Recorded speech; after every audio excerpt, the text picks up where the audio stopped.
I do not own the rights to this music.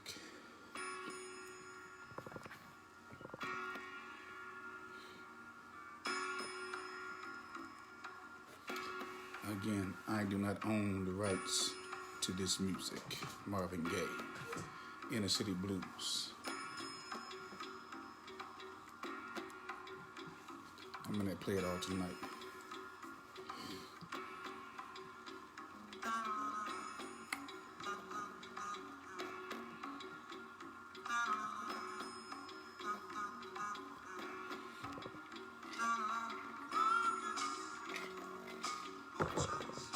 Again, don't own the rights to this music. Marvin Gaye.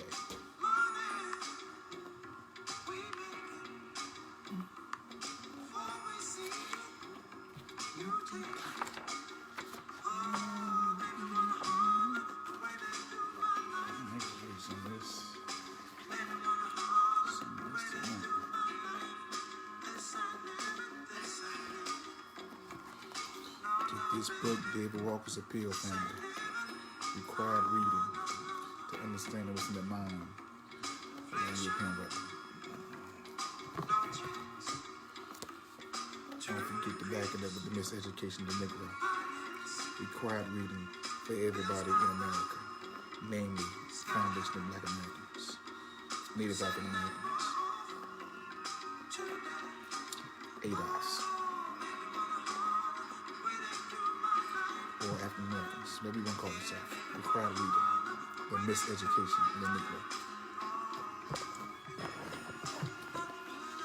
In the book that nobody's talking about, The American Slave Code, in theory and in practice. Get the book. William Goodell, The American Slave Code. Required reading.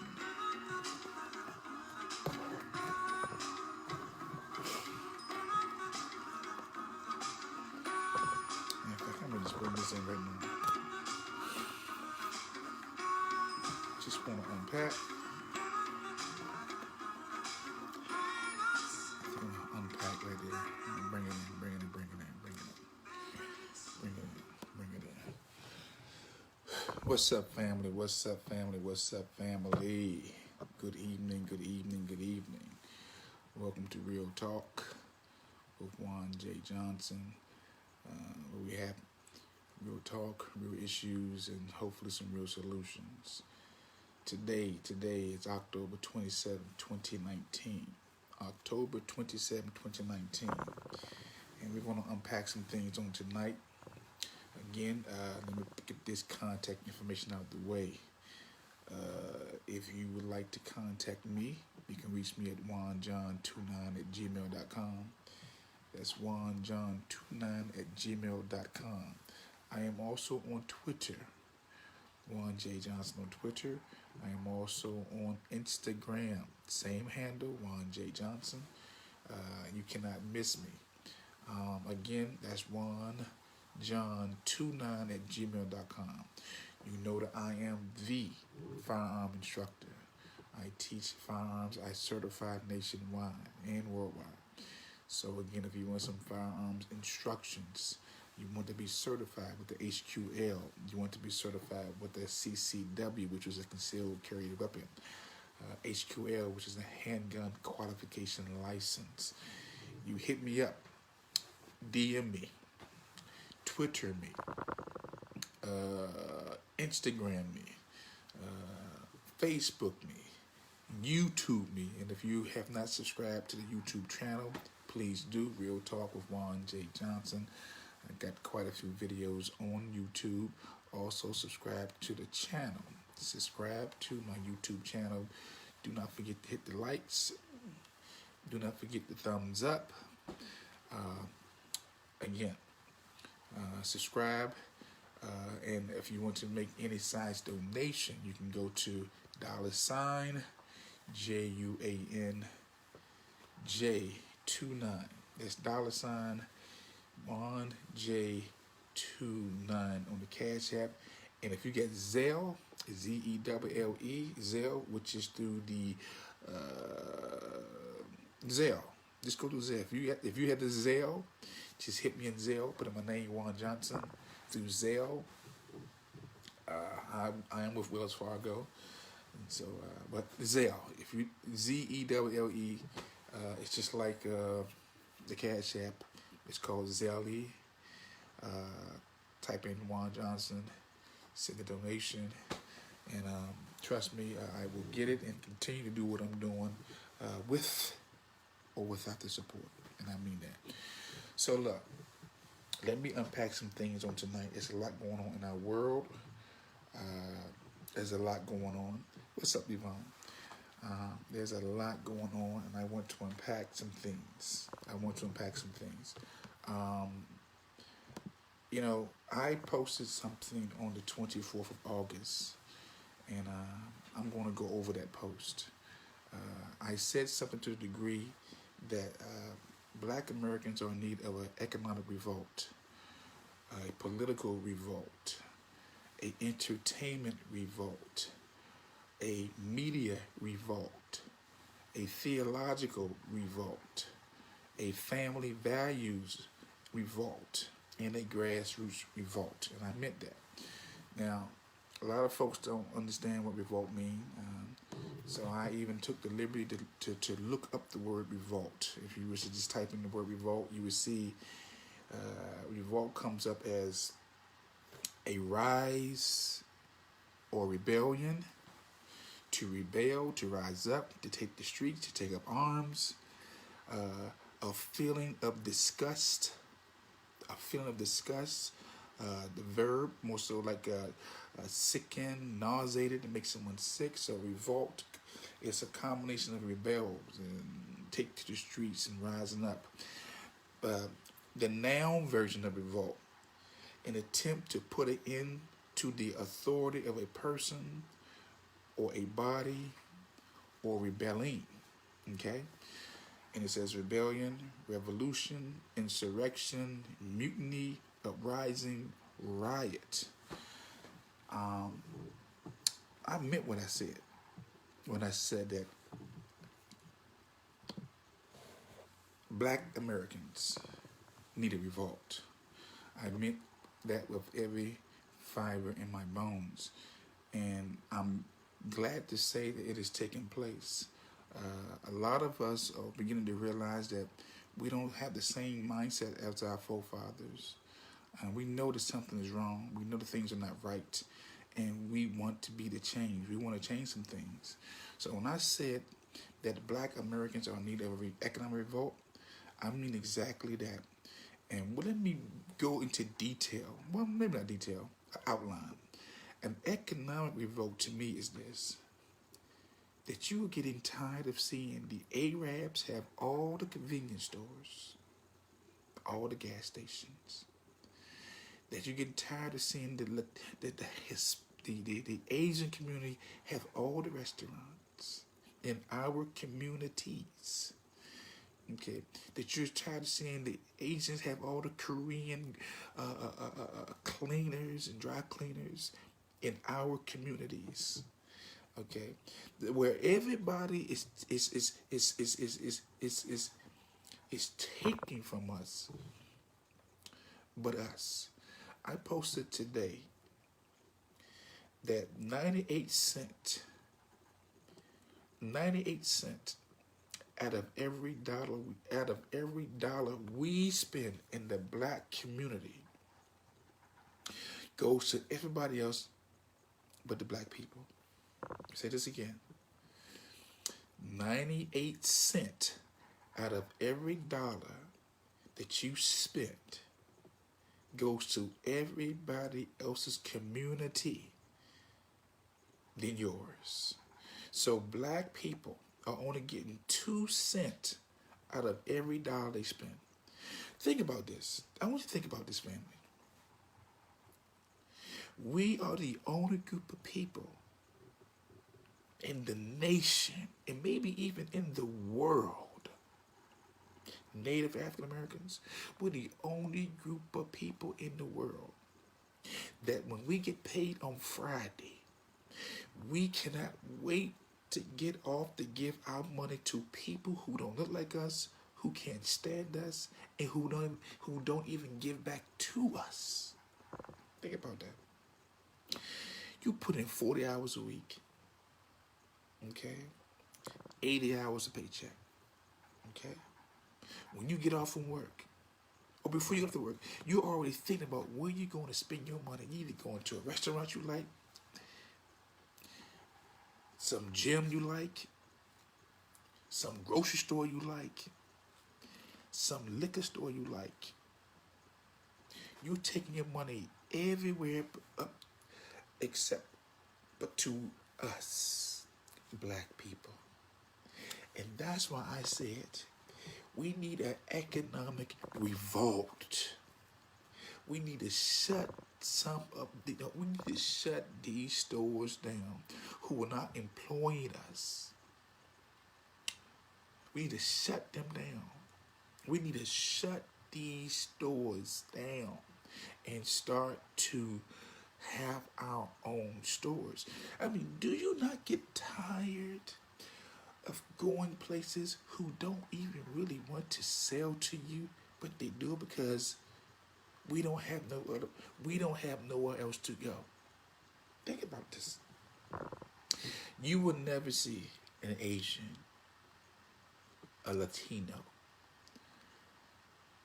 the Arabs, or white people, or you never see Jews get off of work after working 40 hours a week or 80 hours a pay period, and they go take their money to the black community.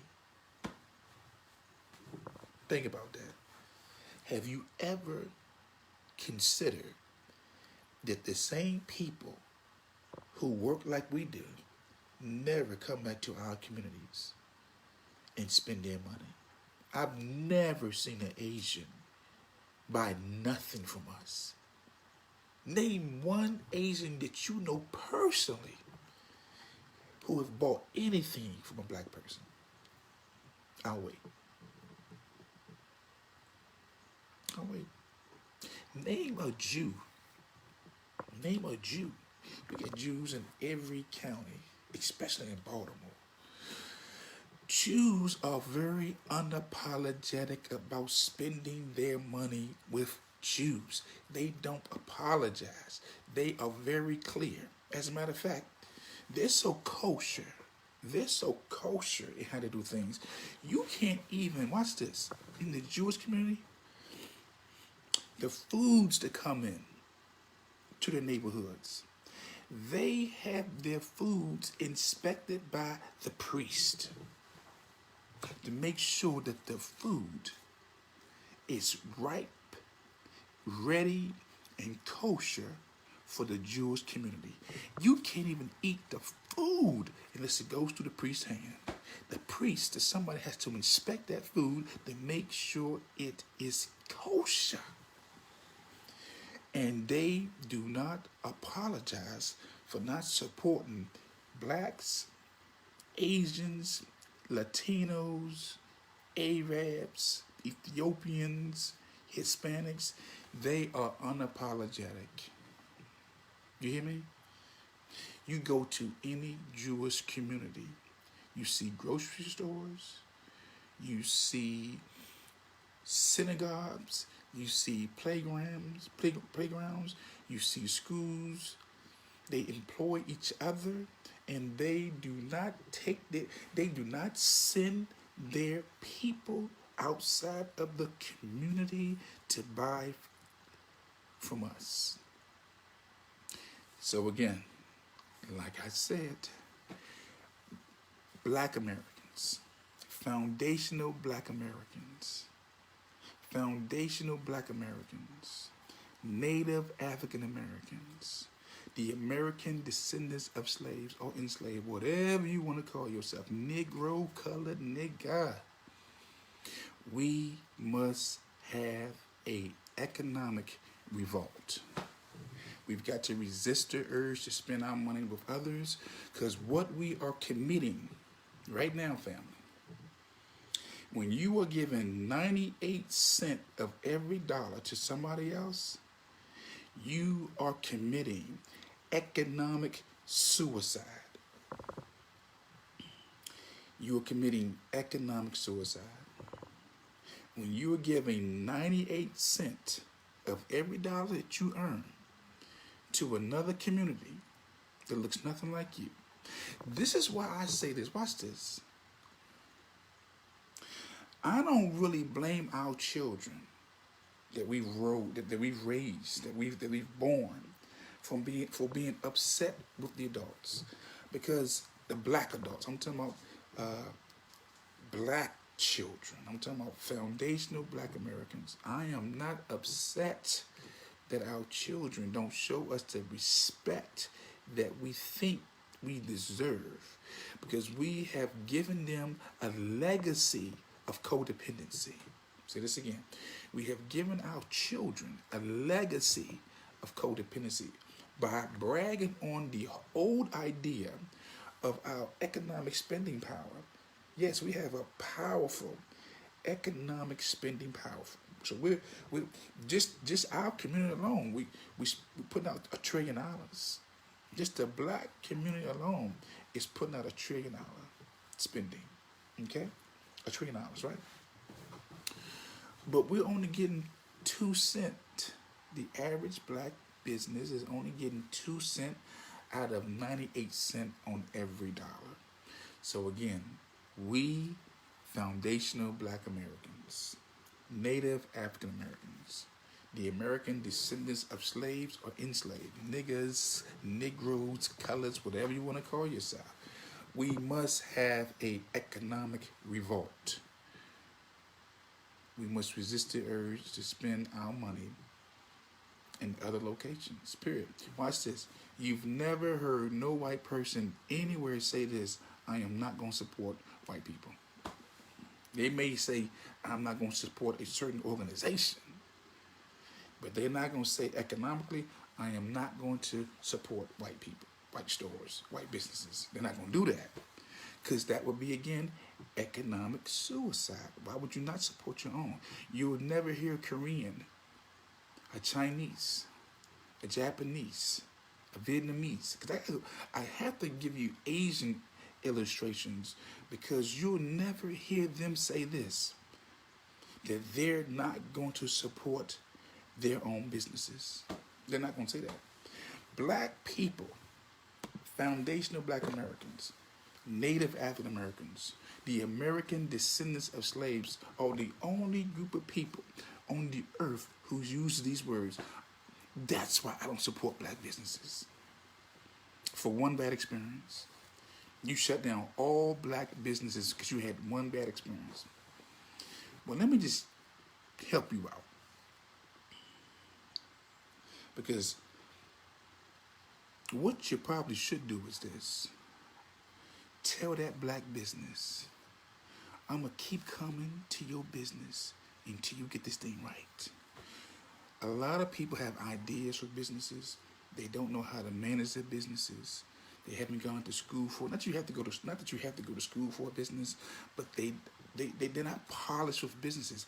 They don't know how to be hospitable. They don't know how to be courteous. They don't know how to be attentive. And so we have one bad experience with one business, right? We have one bad experience with one business, and then we decide, you know what? Because of that one bad experience with one business, that all black businesses are done.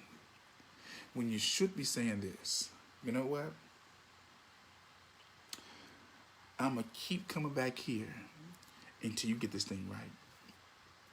I'm going to keep coming back and supporting you, black man, black woman, with some suggestions until you get this thing right. Let's, right now, make up our minds to start supporting black businesses. Again, as I said earlier, 98 cents out of every dollar that we've earned goes directly to a group of people who look nothing like you. We cannot wait to spend our money at other stores, other people. And black people are only getting 2 cents out of the 98 cents in every dollar. So please, family, when I say black Americans are in need of an economic revolt, that means we got to rebel. We've got to be, let me go back to the word revolt again. I want to give it right. We got to be sickened, disgusted, nauseated with the idea of keep supporting others who do not support us. And I know some of you have built relationships with these Asian stores over the years. Mama's son was there, and Papa's son, and you know their names of children. We cannot continue to commit economic suicide by giving 98% of every dollar we spend to the Italians, to the Germans, to the Latinos, to the Asians, you name it. Okay? So, again, a revolt. We got to rebel against it. We got to rise up against it. We've got to stop. Okay? So, again, on my timeline, I said black Americans are in need of a economic revolt. Like today. Like right now. A political revolt. The days of the NAACP, the days of the CBC, the days of the Urban League, the days of the National Action Network, the days of the Push, the Jessies and the Owls, and so many who have sold us this. They've actually just, a political revolt, we need people in offices like myself who are talking about exclusively empowering our people. That a quid pro quo, meaning you scratch my back, I scratch your back. Not no all inclusive. We need people to focus on our specific needs. Like what? Reparations is one. I may not see it in my lifetime, but guess what? The issue is on the table. The issue is on the table. What is that? We want the land. We want 100 years of benefits. Okay? You can set aside right now $500 billion right now. If we're only 14% of the population, that makes about 45 million people. You set aside $500 million right now, just for foundational black Americans, just for Native African Americans, just for ADOS community. You set aside $500 billion right now. Right now. You will allocate the land for us. What land? The 40 acres that was promised to us with some interest. We can start at 40 right now. We can start with the 40 that you owed us. Okay? If your political leader is not talking about these type of tangibles, putting black people, putting foundational black people in a protective class from who? From being the 6th leading cause of death from police officers. Okay? The 6th leading cause of death for black people is being killed by the police. And we're only 15% of the population. And I gave you the stats last week about how many people in America. We got 300 million people. 300 million, 320-something million people in America. The majority of them, like 270 million, are white. We're only 45 million. Okay? At what? At 14%? But it's right now 717 civilians that was killed. 148 of them were black. The 6th leading cause of death is being killed by the police. Our politicians must be very specific and have specific plans for us. What's that? Reparations. Number 2, putting us in a protective class. Number 3, we need what's the third one was I said I just gotta bring reparations, a protected class. Oh man, the third one got away from me. I was thinking about something else. It'll come. Reparations right now for us. A protective class right now. Okay, allocate the land. Dang. You know what? I'm gonna get that third one. It'll come. But so if your politicians are not talking about us being a protective class, we need to be a protective class, like the Indians a protective class, like they're trying to make the immigrants a protective class. We need to be a protective class right now. Right now. If we're the sixth leading cause of death by police officers, then you know we should be a protected class. Not this LGBTQ being a protected class, because we have the LGBTs among us, and so we absorb our LGBTs. We absorb them. They're in the family. They're black. We don't discriminate against them. They come under that same banner, that same umbrella. Reparations, a protected class. Okay. We have to be a protected class in reparations. Okay. But the revolt against the politicians. Listen to me. If black folks are not getting specifics, I'm talking about specifics, not DACA. DACA's not for us. Not the border. Watch this. We have to come to a place in our politics as blacks in America that people who are, look here, we've been here 400 years on paper. So everything we've accomplished has been accomplished through struggle, through maybe some deaths, through some lynchings, through some hangings, through some water holes, through some dogs biting us. Okay? So everybody comes in and enjoy the benefits from our struggle. And then they use our struggle to further their cause. We can no longer allow others to use our cause to benefit their communities. Do you hear what I'm saying? Yes, we have to take some drastic stance. What's for us is ours.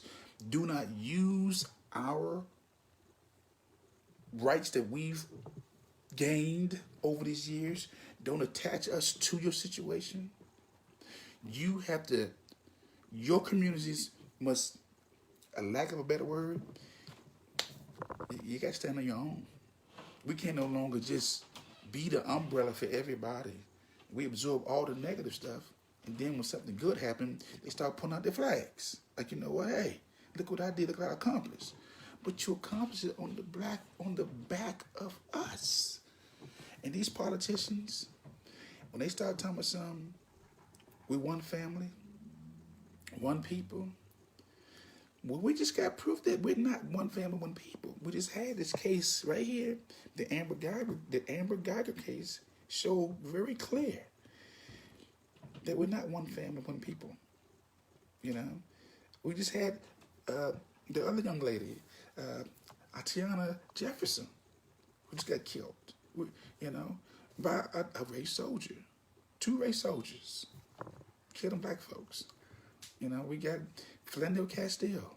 I just saw the Bernie Sanders video where he talked with a black young man posed a question to Bernie, said, what would you tell your son? What would you tell your son and how to deal with the police? You know what?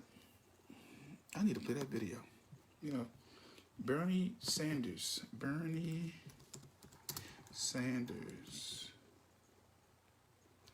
response to police checks.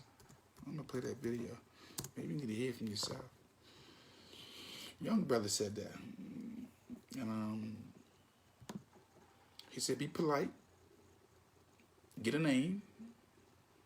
But we're always polite and we get names. But that don't mean that you won't get shot. I mean, Philando Castile was polite. He got a name, and he still got killed. The irony is this. Why should we have to train our children how to deal with the police when nobody's training their children how to deal with the police? Why are we telling our children? Watch this. I'm gonna let the video play. Watch this.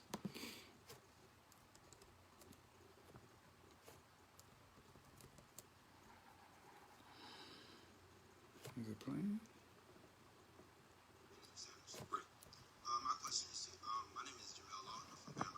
Hope you can hear it. My question is to you.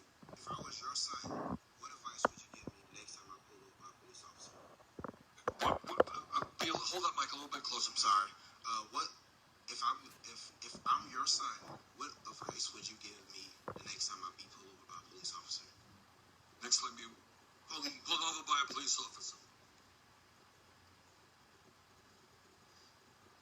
I would do my best to identify who that police officer is in a polite way, ask him or her for their name. I would respect what they are doing so that you don't get shot in the back of the head. Did you hear that? So that you won't get shot in the back of the head. Be polite. Get a name.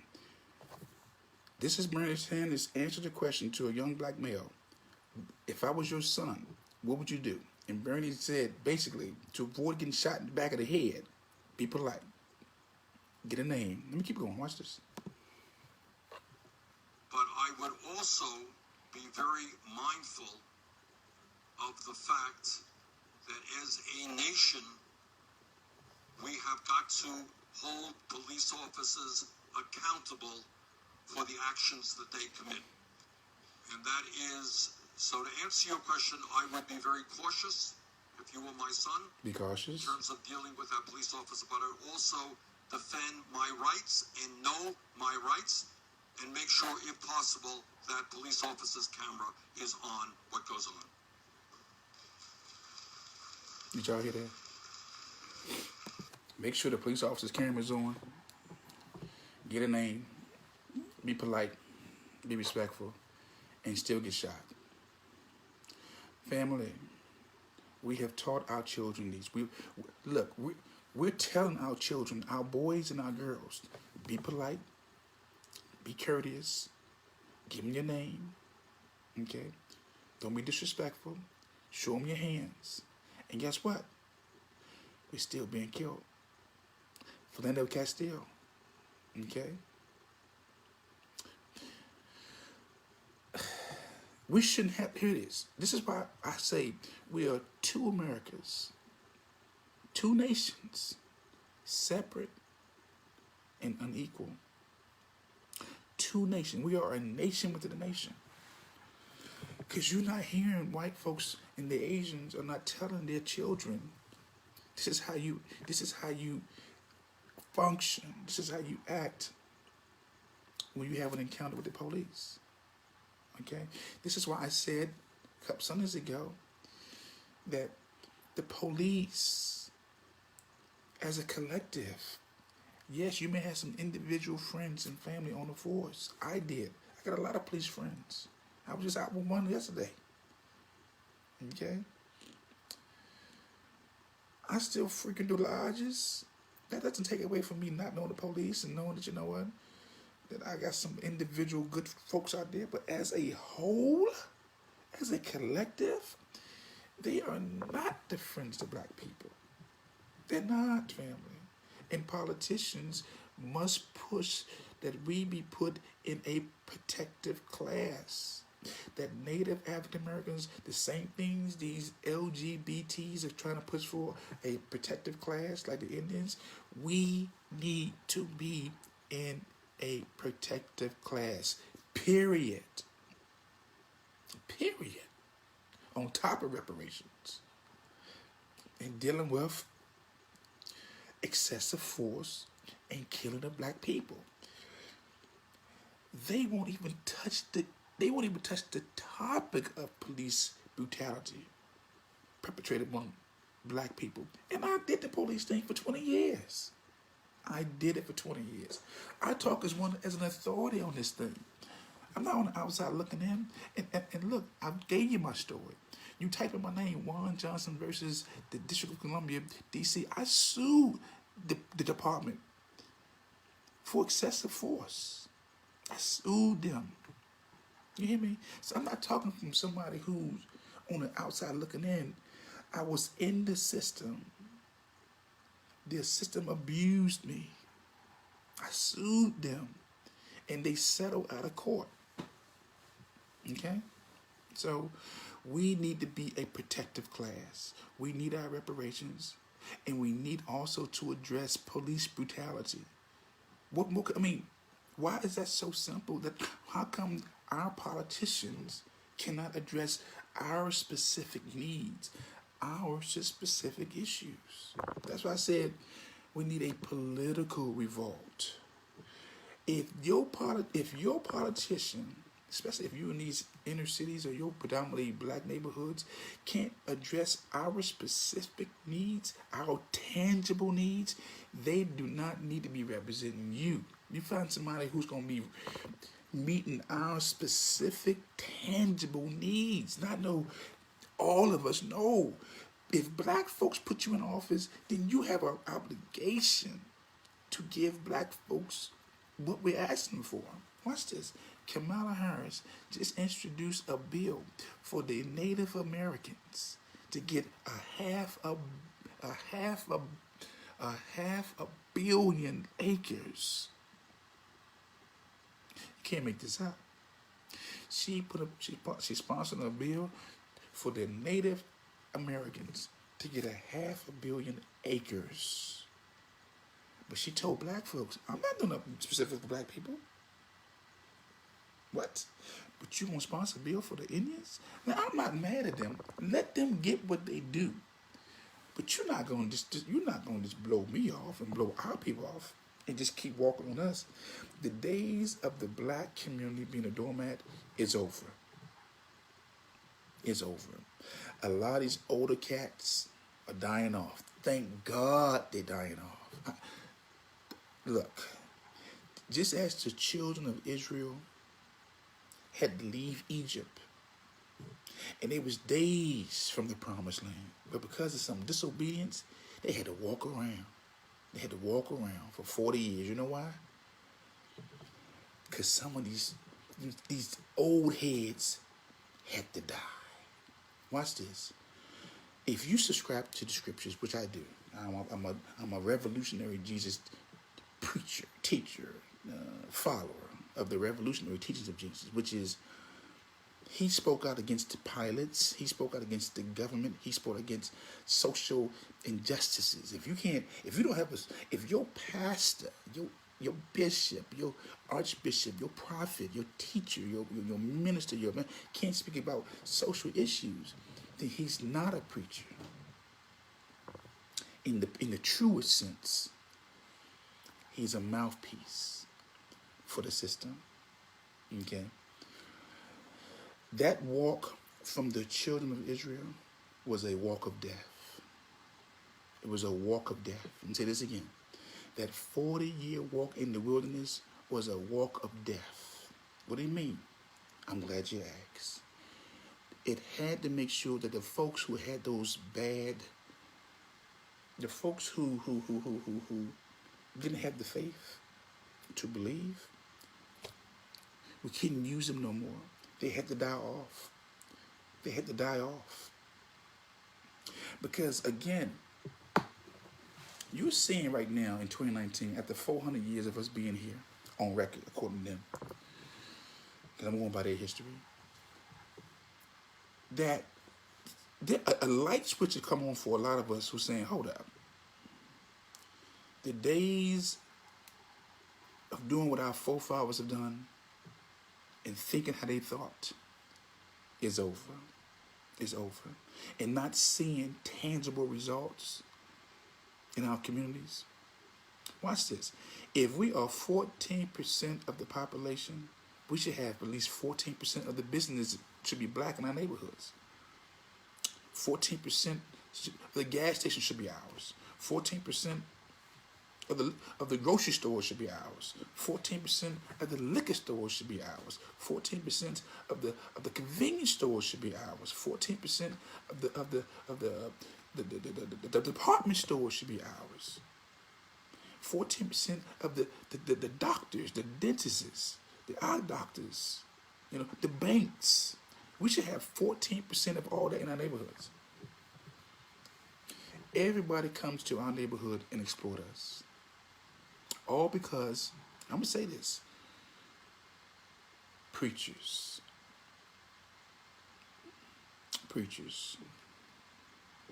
the pastors, I got to say that, the pastors and politicians, and the leaders, the business leaders, people who we've given so much of our trust to.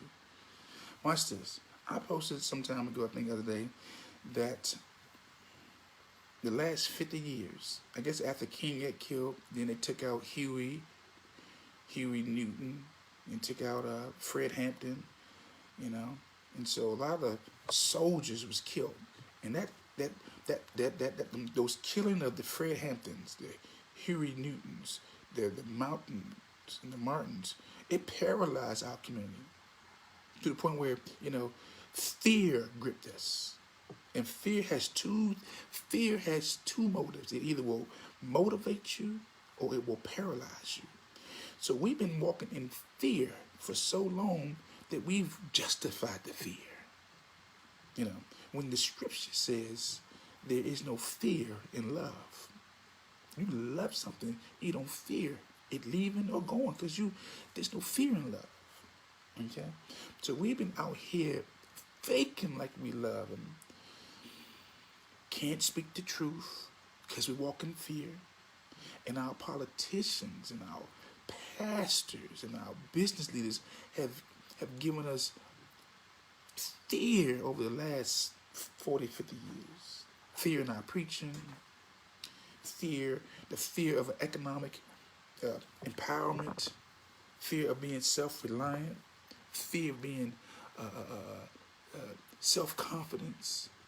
It's almost like it's almost like they've convinced us that we can't do what we've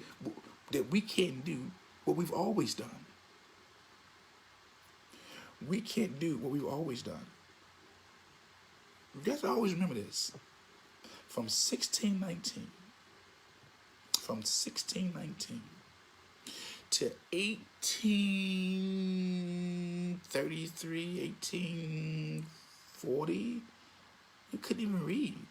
It was 257 years in this country, could not read, could not write. Okay? I mean, this is why this book is so important. It's the slave code. It tells you couldn't read. The slaves were forbidden to write. Watch this. A slave. I'm just going to read out from chapter. I'm not going to read the chapter. I'm going to read out some chapters. Chapter 1, slave ownership. Chapter 2, slave traffic. Chapter 3, seizure of slave property for debts. Slave inheritance. Chapter 4. Chapter 5, use of slave as property. Chapter 6, slaves cannot possess nothing. Chapter 7, slaves cannot marry. Chapter 8, slaves cannot constitute families. Chapter 9, unlimited power of the slave holders. Chapter 10, labor of slaves. Chapter 11, food, clothing, and dwellings of slaves. Chapter 12, coerced labor without wages. Coerced labor without wages. Chapter 13, punishment of slaves by the owners and the hires. 15 of laws concerning the murder and killing of slaves. Of laws concerning the murder and killing of slaves. I mean, they had laws on the book that justify you can kill a slave. I told you about the Casual Killing Act of 16. The Casual Killing Act of 1669, where it granted immunity from the slave master and any white person from killing slaves, because the white woman got so pissed off at her brother or her husband out there having mulatto children, and she would go into a rage and go kill everything she see that was black, and they had to put a law on the book, the Casual Killing Act of 1669. where we couldn't, where slaves, where the master nor his wife or none of his children could be punished, could go to jail for killing black people. It's on the book still. Okay? Chapter 18 of the delegate power of the overseers. This is why I don't like that term overseer. Because now you're blending colonialism into first century church. Overseer? Oh my God. All the power of the owners over his slave is held and exercised also by overseers and agents. That's why all these brothers who get these consecrations, dedications, going up, becoming overseer. Full disclosure. Back in 98, when I became an elder in the church, I literally have overseer paperwork right now. So when somebody said, "What you?" So when you start seeing my paperwork back, I didn't know what I know then. Now, when I became an elder in the Church of God in Christ, hands laid on me, stand before the brothers, you know what I'm saying, and took the test. I got papers right now that says Overseer Juan Johnson. Be very clear. Overseer. Okay. Y'all, let me tell you, you guys are getting the best of both worlds. 3 worlds. Father, black, police, minister, activist. I call myself a lamp. Law enforcement, activist, minister, police. I'm a lamp. And you need to be sending me some donations, and I mean that. $ JUANJ29 on the Cash App. Or you got Zelle, ZELLE. Go to Zelle. Just type in my name. Okay? I'm eventually gonna move these posts or these live feeds to my YouTube channel, which I'm gonna be up soon. Because I think I'm gonna have it's gonna be different audiences to Facebook. And if you're able to upload my videos onto YouTube, please do. You can do it. Appreciate it. But again, protection of the slave property from damage by assaults from other persons other than owners. I mean, this book, Fugitive from Slavery, this book go over. The slave cannot sue his master. Chapter 19. Chapter 20, no power of self-redemption or change of masters. That's chapter 20. 21, the relationship of heredity and perpetual heredity, perpetual slaveship. That's chapter 21. Chapter 22, right to education, religious liberty, rights of conscience. Couldn't read, couldn't write, couldn't be educated. Come on, man. 23. Well, I'm just saying, this book right here, I keep promoting this book, The American Slave Code, in practice and in theory. The American Slave Code, in practice and in theory, because I really believe that just as the 10 Commandments are written on your heart, that you don't have to go to the Bible and go pull them up. You already know, thou shalt not kill, thou shalt not steal, thou shalt not commit adultery. Those are written on your heart. These codes are still on the hearts of black folks and white folks, and we do things instinctively because they're already in us. It's been passed down through the DNA, genetically. You know, we black folks, when we begin to whisper around white folks, that's the same thing we did back in the day in the slavery. When you see a white person in the group, we go from talking loud to whispering. It's instinctively. It's been passed down genetically. And that's why people like myself are waking you up or stirring up the gift that's within you. So you can realize you're no longer under those bondage no more, that whom the Son has set free, they are free indeed. Deed, and in actions, in words, in thought, in speech. You are free. The scripture says, stand fast in the liberty wherewith the Christ has set you free. Be not entangled in the yoke of bondage. Now, I didn't mean to get all preachy on y'all, but most of y'all, You're miscalculating you're miscalculating who you really getting this. You're really miscalculating who I am. Who I am. I know exactly who I am. I know exactly who I am. Okay? And I know the audience is not just black. My audience is very broad, very wide. I have no idea where these videos go. I don't know who's researching, who's crafting, who's taking stuff out to hit me at a later date. But they will. They will. You know, because anybody who speaks truth, even your truth must be tested. It must go through the fire.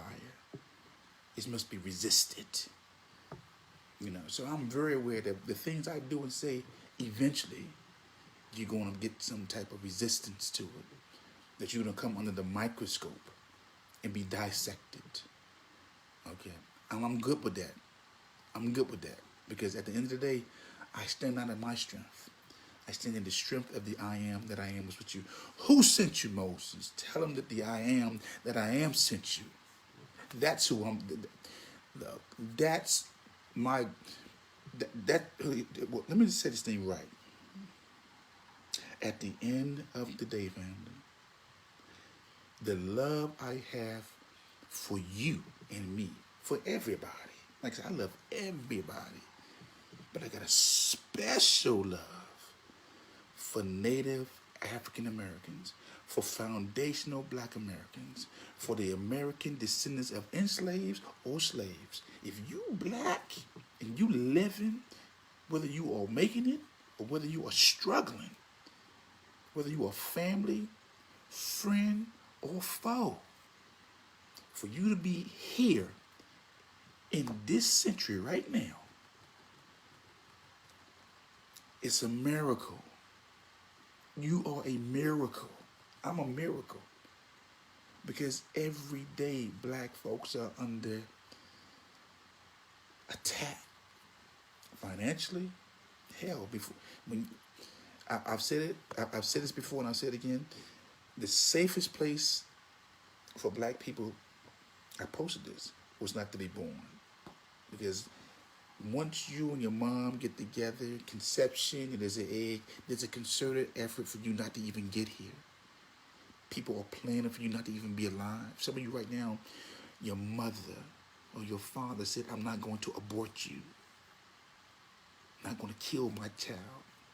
But right now, you know, we had like 800,000 abortions just last year. From the 70s up to now, we've killed maybe about 17 million babies. Wow. And I pray every day for those lost voices that we don't hear from no more, that never had a chance to come and add to the world. I don't see abortion as killing a baby. No, it's deeper than it for me. I see you killing the eternal spirit. You're killing the eternal spirit. You're killing a part of God. What's in every one of you under the sound of my voice is eternal. Beyond this flesh and blood, there's something eternal in you. Something the scripture says, whom he foreknew before the foundations of the earth, he predestined. That part, when you're talking about abortions, that's the part that's been killed. That part that was called to take the world to the next level, the next place, and we're killing them before they even get born. My God. So I didn't mean to go there, but I had to go there because that deal with the politics. I'm an independent. I've been independent since the 90s. Okay? I am not a Democrat nor a Republican. I'm an independent because I'm an independent thinker. And I can't in good favor support the Democrats. I just can't because I know the agenda. They don't want the abortions and the LGBTQ. And oh my, I just can't do it. And they pushing the immigrant thing down their throat. I mean, come on. And I can't be no Republican either. Because conservative, well, what the hell are you trying to conserve? I'm not trying to conserve no racism, white supremacy.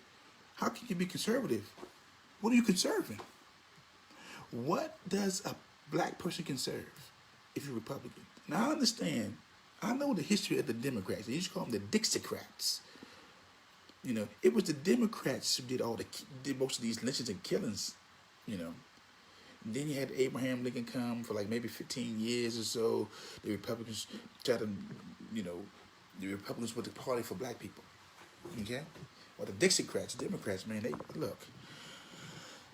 They've always had it in for us until the New Deal with Lyndon B. Johnson and guaranteeing the next 40, 50 years of black folks voting for the Democrats in 90% numbers, which is crazy. So just for the record, your boy, your man, ain't your boy, your man is independent. And even when I ran with Tanya Brooks for last year, this year for the as I was a treasurer on her ticket for the seat over there in Brandywine. You know, you know, I did it. I was doing the politics piece. We took third place. Came out of nowhere, shocked them. I know Sydney won. I know Sydney won. And Tamara Brown came in second. But Tanya Brooks and myself, we took third. Had third place in when you had like 7 people running.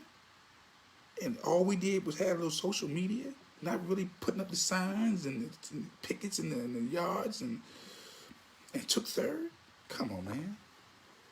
Come on. So I know, look, again, we need a political revolt. These folks who are not being very specific for us, they can't run. They can't represent us. And don't apologize. Okay? Again, an entertainment revolt. An entertainment revolt. Let me go back to revolt now. Let's get the definition. Revolt. When you're disgusted, sickened, nauseated, you know what I'm saying? Rebellion, insurrection, mutiny, uprising, rebel, rise. We need, again, an entertainment revolt. When you have these celebrities out here who shaming black lives, shaming the black community, who remain silent on issues of reparations, you know, like LeBron. We put, it's our black dollars that give these celebrities and athletes shine. They shine from our black dollars and our support. And when they remain quiet on issues for the collective, because they're trying to save face and save their brand, we need a revolt. We need to shut them down. We need to stop supporting them. Stop supporting them. I mean, I can name quite a few athletes, entertainers, comedians, you know, entertainment, the football players. You know, we need to shut some people down. We need to stop supporting people who are trying to undermine us as a community. Look, I know right now everybody talking about Tank. I'm gonna deal with that too. Oh, well, I'll get to that later on, because that's coming. But entertainment, we need to shut them down. Watch this. This Harriet Tubman movie coming out right now. Is it coming out what, on the 1st of November? We need to not support that. I'm not supporting that. Number one, Harriet Tubman was a freedom fighter. The Underground Railroad. Okay, Harriet Tubman was one of our sacred idols, and to have Cynthia Ero from Nigeria play that part, and she has a complaint about did her family partake in the slave trade? How you gonna have somebody who plays Harriet Tubman and their family took part in the slave trade when Harriet's trying to free the dang on slaves? And I just posted today that Focus Feature, who was promoting this movie, who sponsored this movie, is owned by Comcast, right? Now, Comcast right now is being sued by Byron Allen in the Supreme Court. They're going to hear the case next month for them trying to eviscerate the 1866 First Civil Rights Act that granted us the right to the liberties of freedom, the land, and the justice for all. That was the first Civil Rights Act. Remember, we got here 1619. 1666 was our first Civil Rights Act. And now Comcast, along with the DOJ, is trying to eviscerate, trying to destroy our first foundational black Civil Rights Act. And this movie, Harriet Tubman, is being funded by Comcast and Focus Feature. So how are you going to Comcast take Byron Allen to court?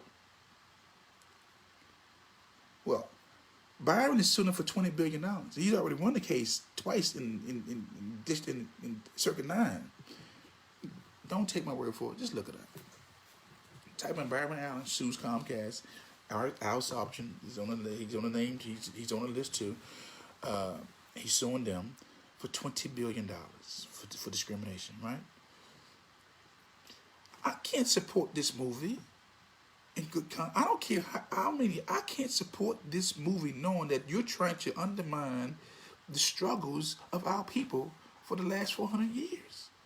Comcast are trying to undo the 1866 Civil Rights Act, which guaranteed us no discrimination. Okay?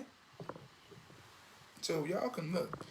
I'm telling you right now, mute Harriet, boycott Harriet, I don't care. And until Cynthia Erivo comes clean with her past, Harriet Tubman right now is rolling in her grave.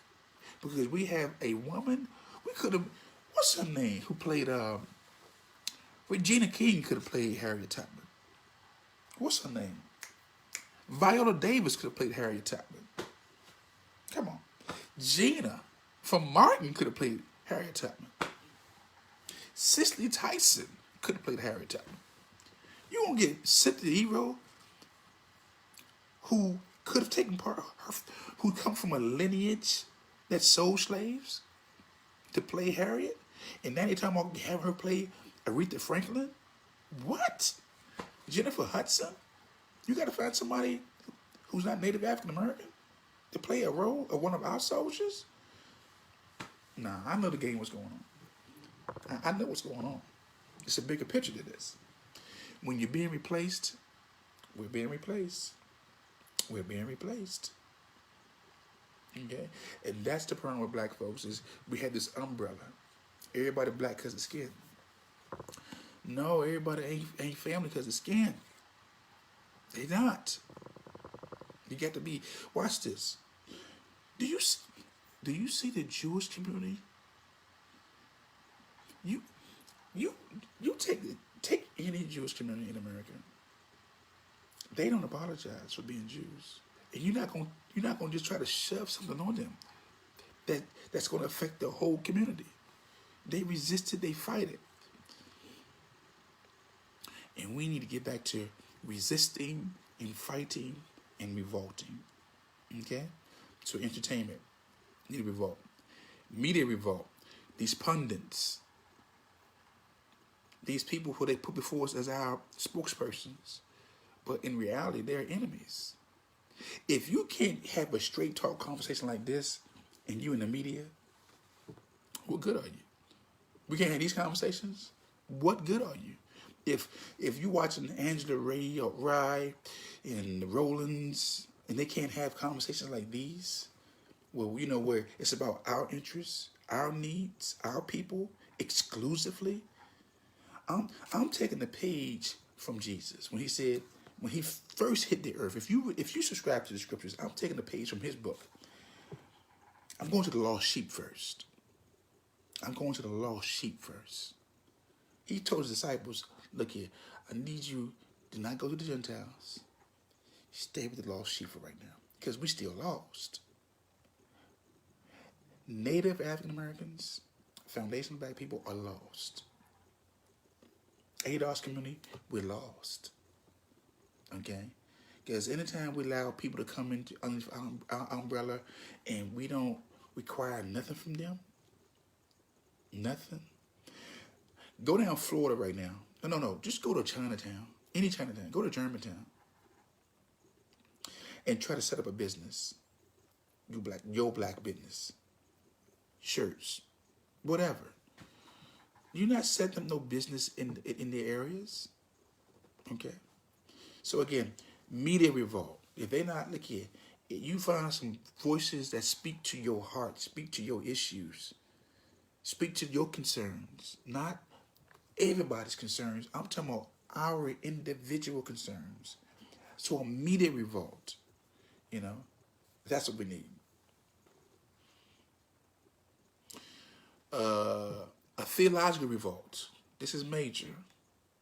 I keep telling you, I am following the teachings of the revolutionary Jesus, the Christ, not these plantation preachers or this colonial Christianity out here right now. We have been given colonial Christianity for so long that it paralyzes us from even having discussion about what we're following. I call a lot of these seminaries cemeteries. They are cemeteries. They are brainwashing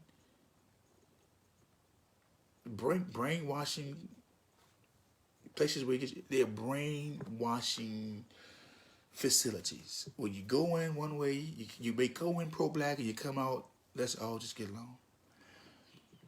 Where they highlight all things negative about black people, and you rarely hear them talking about white folks in the Bible. But all the images are white, from Jesus, the disciples, the prophets, everybody's white. But they never highlight what did white people do that was negative in the scriptures. What did they do? What did white people do with the scriptures? Who are they? Where are they from? What did they do before Pilate? Where are they? Where are they in the scriptures? So a theological revolt. We need to stop accepting things on face value and do some study for yourself. Stop just listening to your pastor spout stuff to you and you don't question it. Okay? Colonial Christianity did more damage to the black psyche than you can imagine. And what is the colonial Christianity? It's the Christianity that promotes colonialism. The faith, blind faith, obedience, hope, and love. You need to go back and see The Birth of a Nation of Nat Turner, who was a follower of the teachings of Jesus, just like Harriet Tubman was a follower of the teachings of the revolutionary Jesus. And she kept a gun. Like I keep trying to tell you, if you ain't got a gun and you a male, you don't have a gun to defend your household, yourself, your community, and your culture, you, my son, you, my friend, deserve exactly what you get when they come to your house. The Asian community, Asian country, they have land, sea, and air defenses.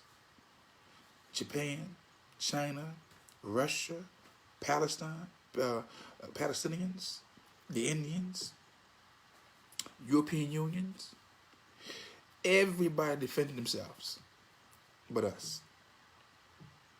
Everybody. We are P-R-A-Y when other people are P-R-E-Y. They're preying on us while we're praying. And that day is over.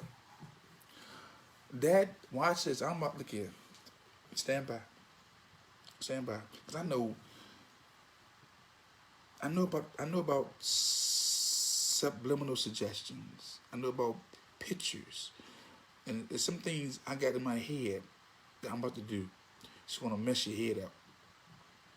I'm going to leave an impression that you won't be able to shake. I'm going to leave an impression that you will not be able to shake. I'm going to put something in your head that you will not be able to shake. I promise you that. Very soon. Very soon. Like one of those scary movies you see. Jason, Freddy Krueger, images you can't escape, you can't shake. You better get an image, I'm about to share. You better get an image soon that you're not gonna be able to shake. Because you need something that's gonna make you think beyond what you've been normally getting. You know what I'm saying? You know, one thing about this country, they know about psychological slavery. They know about changes in images. That's actually a book by Naim Akbar. Changes, images, psychological slavery. You know, these folks know how to put stuff in your head that is hard for you to shake. But that theological revolt, it needs to be a theological revolt. A lot of these pastors or preachers out here right now, their only goal in life, their own desire in life is a promotion. Not the people. They're very tribal. Very tribal. When I say tribal, the Baptist tribe, the Methodist tribe, the Apostolic tribe, the Pentecostal tribe, the Lutheran tribe, the Evangelical tribe. All these are tribes. And we've been so tribal in our theology that we have forsaken the nation for our tribes. Think about that. Most of these pastors out here will rather fellowship with people in their respective tribes and guarantee you and convince you that we the only ones right, we're the only ones going to heaven, and the whole nation is going to be killed. When if you really look at the scriptures, you're supposed to be one body, many members. Not one member controlling the body. One body, many members. Members make up the body. So many tribes make up the nation. Think about this. We've been doing this thing backwards. Think about this. Watch this. When you tell your brother that, who's my brother? Who's my sister? He that doeth the will of my Father, right? And you draw a line in the sand and say, if you ain't doing it this way, I'm not with you. So you cut off a whole nation, just a whole, as a tribe now. So one tribe cuts off a whole nation. That ain't scripture. I want you to think about this. Think about what I'm saying. Think about the carnage that we see right now in our neighborhoods. We had 20 churches within a block radius. Like I said, West Virginia Avenue, Florida Avenue, Bladensburg Road, Mount Olivet Road is a square. It was about 20 churches in that one little block. None of them got along. They didn't work together. Had more killings, drugs in churches, all in that same block. They didn't see the people. They didn't see their own people. They didn't see their own people as a part of the nation. It was like us against them. It's always been like that. Now you're seeing the results of this us against them. Here it is. The results are in. So the theological results are in. You're seeing right now that there's a backlash now that the people in the nation don't want no parts of the church because the church has purposely ignored the nation. Think about it. You wonder why black men ain't want to go, the children don't want to go? Well, you've ignored them. You've ignored them. And one man, for the last 40 years, has got up in the pulpit and has railed against black men. Woman, thou art loose. From who? That no good nigga. Okay? That no good person, right? Which was a part of the nation. You know, if we tell them we're a family, we're community, the loudest voice in the community was dividing the nation. The loudest voice in the community, the most respected voice in the community, outside of the black woman, the two most important institutions in the black nation is the black woman and the black church. I'm gonna say this again. Dick Gregory said this. The two most important institutions in our nation, the black nation, is the black church and the black woman. And the black church has been influenced, and the black woman has been influenced by the black church. And who's the black church? The black preacher. And it's been preachers separating the nation. The proof is in the pudding. The proof is, watch this, we have more churches than businesses. We have more churches than our own black businesses. No grocery stores, but we got church. No gas stations, but we got church. No department stores, but we got a church. No hardware stores, but we got a church. No factories, but we got a church. Ain't that deep? Think about that, family. So we don't have no economic base, but we got churches on every corner. Are they hiring? Are they employing? So you go every Sunday, get your Novocaine,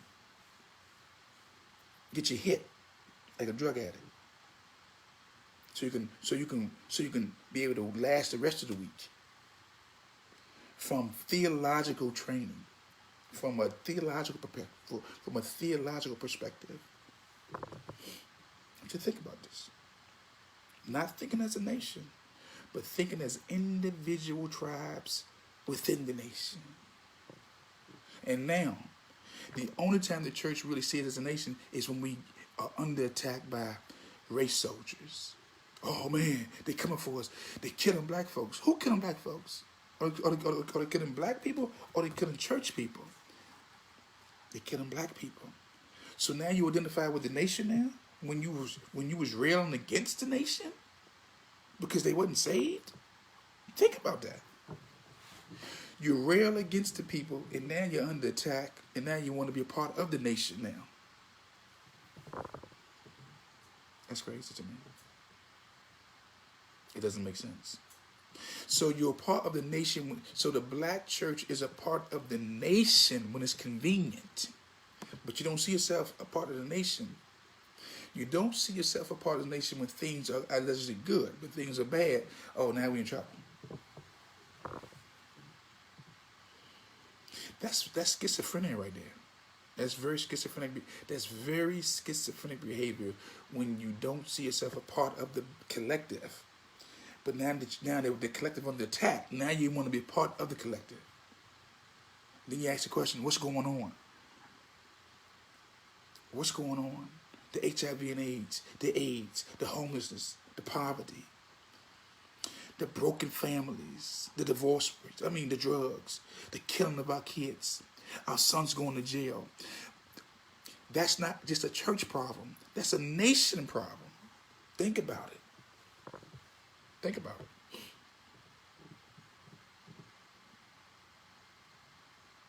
A theological revolt. We need a theological revolt. Like Jesus said, a new commandment I give unto you, that you love one another. Stop right there. He did not say in the church, love one another as I have loved you. Okay? By this love, all men shall know you my disciples. Okay? We need to have a theological revolt. We need to resist colonial Christianity. You need to resist or revolt against plantation preaching, where you can't be honest and tell the truth for fear of losing some friends or losing some members or losing some money or losing a stipend or losing an honorarium. You must tell the truth. So we need a theological revolt. How we even interpret the scriptures. how we even interpret the scriptures. We need a theological revolt. Watch this. How you going to say in the book of Revelations that his hair was like wool, like mine? His feet was brass, like mine. His eyes was a flame of fire. And then you put that old crazy blonde-haired, blue-eyed hippie on your wall and said, images don't make, it doesn't make a difference. Well, I don't see no white folks put no black Jesus in their churches. See this again. If images don't make a difference, I don't see no white pastors putting a picture of the Revelation image in their church. If it don't make a difference, let's see some black. Let's see some black Jesuses. Okay. So we need a theological revolt, a family values revolt. Yeah. Because right now, as we're beginning to see, the people in the world comes inside the church. They're not evangelizing these days. They're waiting for folks to come in. So when they're coming in from the world,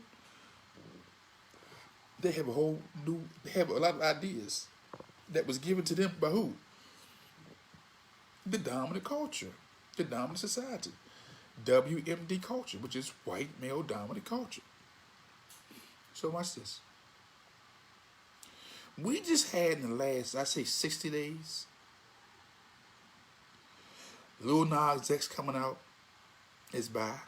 It started with Nas X. Then it evolved to Malik Yoba, who's coming out.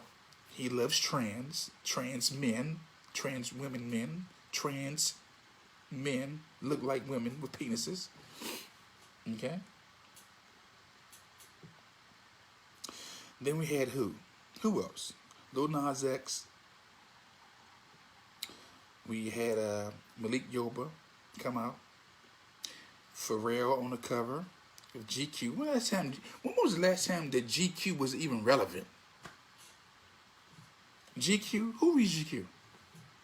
When the last time you even heard about GQ magazine? I didn't know they were still around. Then GQ comes out with Pharrell on the corner, looking like on the cover, talking about the new masculinity.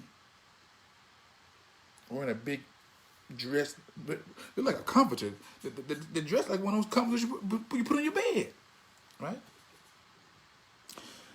Lil Nas X, Pharrell, Lil Nas X, Malik Yoba, Pharrell, now Tank. Oh, Tank. Giving fellatio to a male don't make you gay. Wow, that's deep. Wow. Tank. Tank.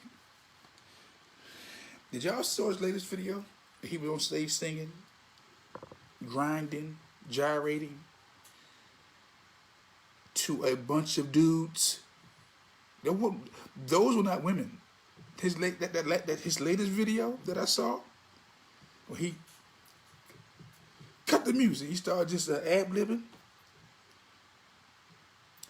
And the guys had their little phones up, and you saw them all those was dudes.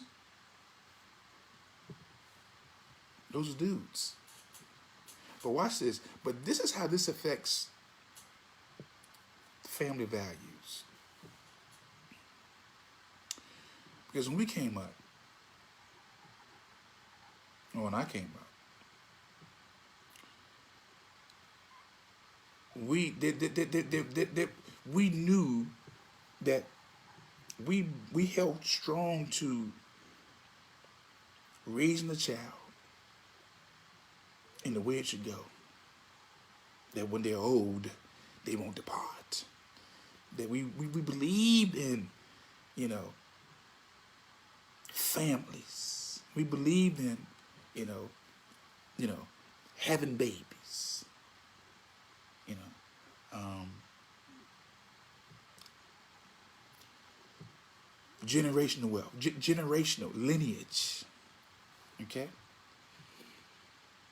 we've never scorned, shunned the alphabet communities in our neighborhoods. They've always been there, always. Right? But when you get this concerted effort from WMD culture to try to redefine what is masculine or what's the new heterosexual, then me, the man in me, the God in me, raises up a standard against that, because I know, look here, you will not convince me nor my children that if you are a guy, that something's wrong with me if I'm not attracted to another guy. Malik Yoba, that Tank, that something's wrong with me if I don't want to get fellatio, which is suck another man's penis. There's nothing wrong with me. Okay. Now, if that's what you want to do, you do that. But this constant bombarding our community, I'm not seeing no Asian covers. I'm not seeing GQ doing an Asian cover talking about something new masculinity for Asians. I'm not I'm not seeing no Asians come forth talking about something, doing one of these Malik Yoba moves, you know what I'm saying? That you're homophobic. You're homophobic if you're a male who don't want to be kissed by some man in the mouth, or if I'm not attracted to another man in the women's clothing. No, I'm not homophobic. It's not my preference. It's not my appetite. It's not my desire. But you're trying to push this. See, they may not get me. I'm old school. But the young and impressionable, these teens, these babies, these toddlers, right now, they got what? These pedophiles, these trans that are reading books to our children in grade school. I just saw a story the other day where one trans decided to flash the kids his genitals. Type it up. Just type in your browser that trans reading the story, flashes his genitals to the children. So when I talk about a family values revolt, I mean that. We must resist, rebel against them trying to turn us into something that we're not. At the end of the day, family, you can be whatever part of that alphabet you want to be, okay? I have no problems with that. That's what you want, that's what you do. But the children, my concern right now is the children. You're teaching them that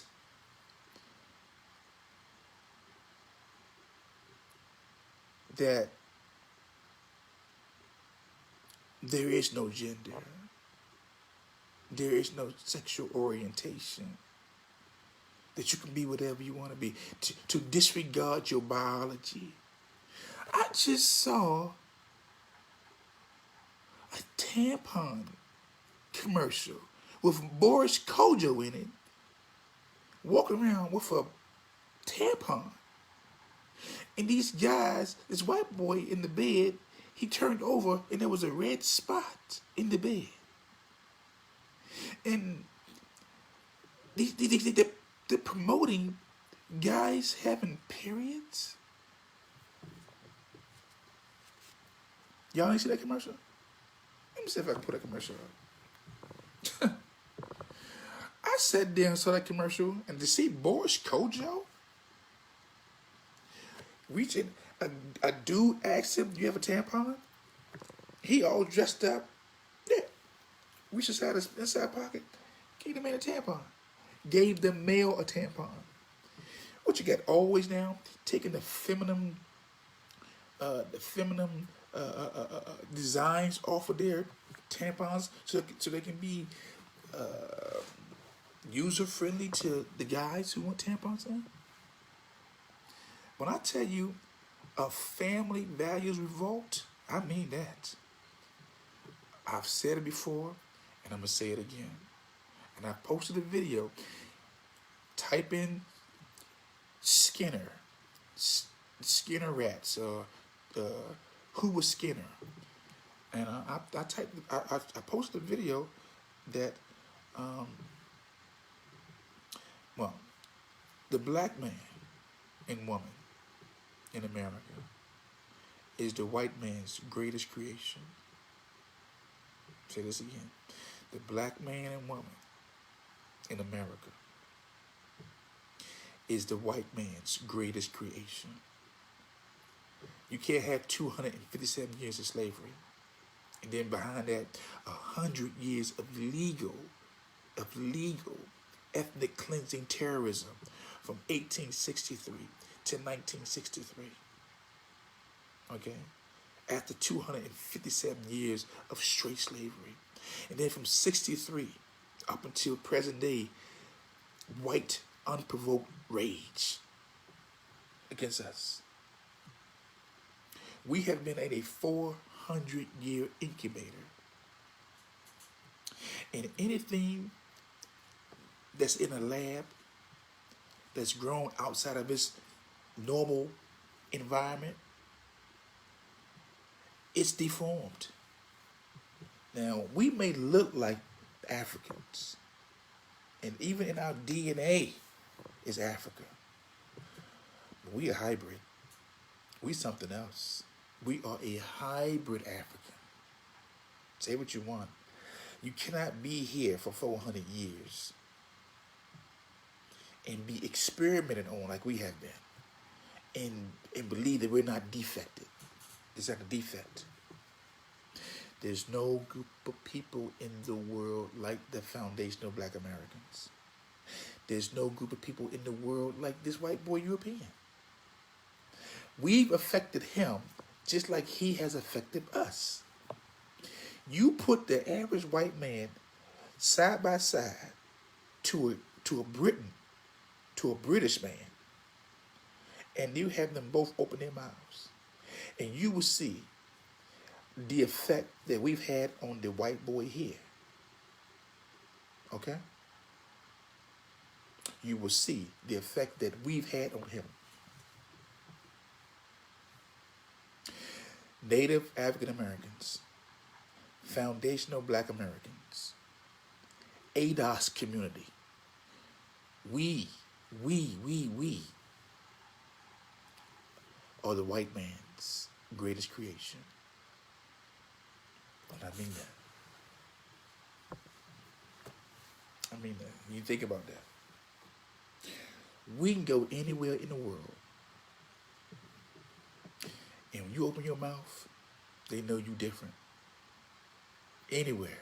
When I go to Jamaica, or out this country, like this, where I was at yesterday, Rasta man. And I hit him with a smile. Yeah, man, yeah, I'm Rasta. Yeah, I'm a Rasta. Yeah. I made some vows. I don't eat no pork. You know what I'm saying? I've committed my life to the Lord. Okay? Okay? Certain things I ain't gonna do. I'm evolving though. But once I opened my mouth, he realized, oh, the American. If I don't open my mouth, I look like I'm Rasta. Trust me. Okay? But when you open your mouth, anywhere you go, they know, oh, you one of them Americans. You one of them American slaves. They don't say slave. Oh, you one of them Americans. One of them. One of them what? One of them Americans. What is that? Well, what is America? It's like, what is Rome? What was Rome? What was Rome? What is America? Land of the free, home of the slave, or is it home of the brave? Which one is it? You know? Because for real, the slave's still here. Every day we wake up, they're reminded that the children of chattel slavery are still here. Why won't they die? Why won't they go? Why are they still here? Why? I firmly believe, with everything in me, and I don't get into this tribal children of Israel, stuff like that. I just believe that us being here in America,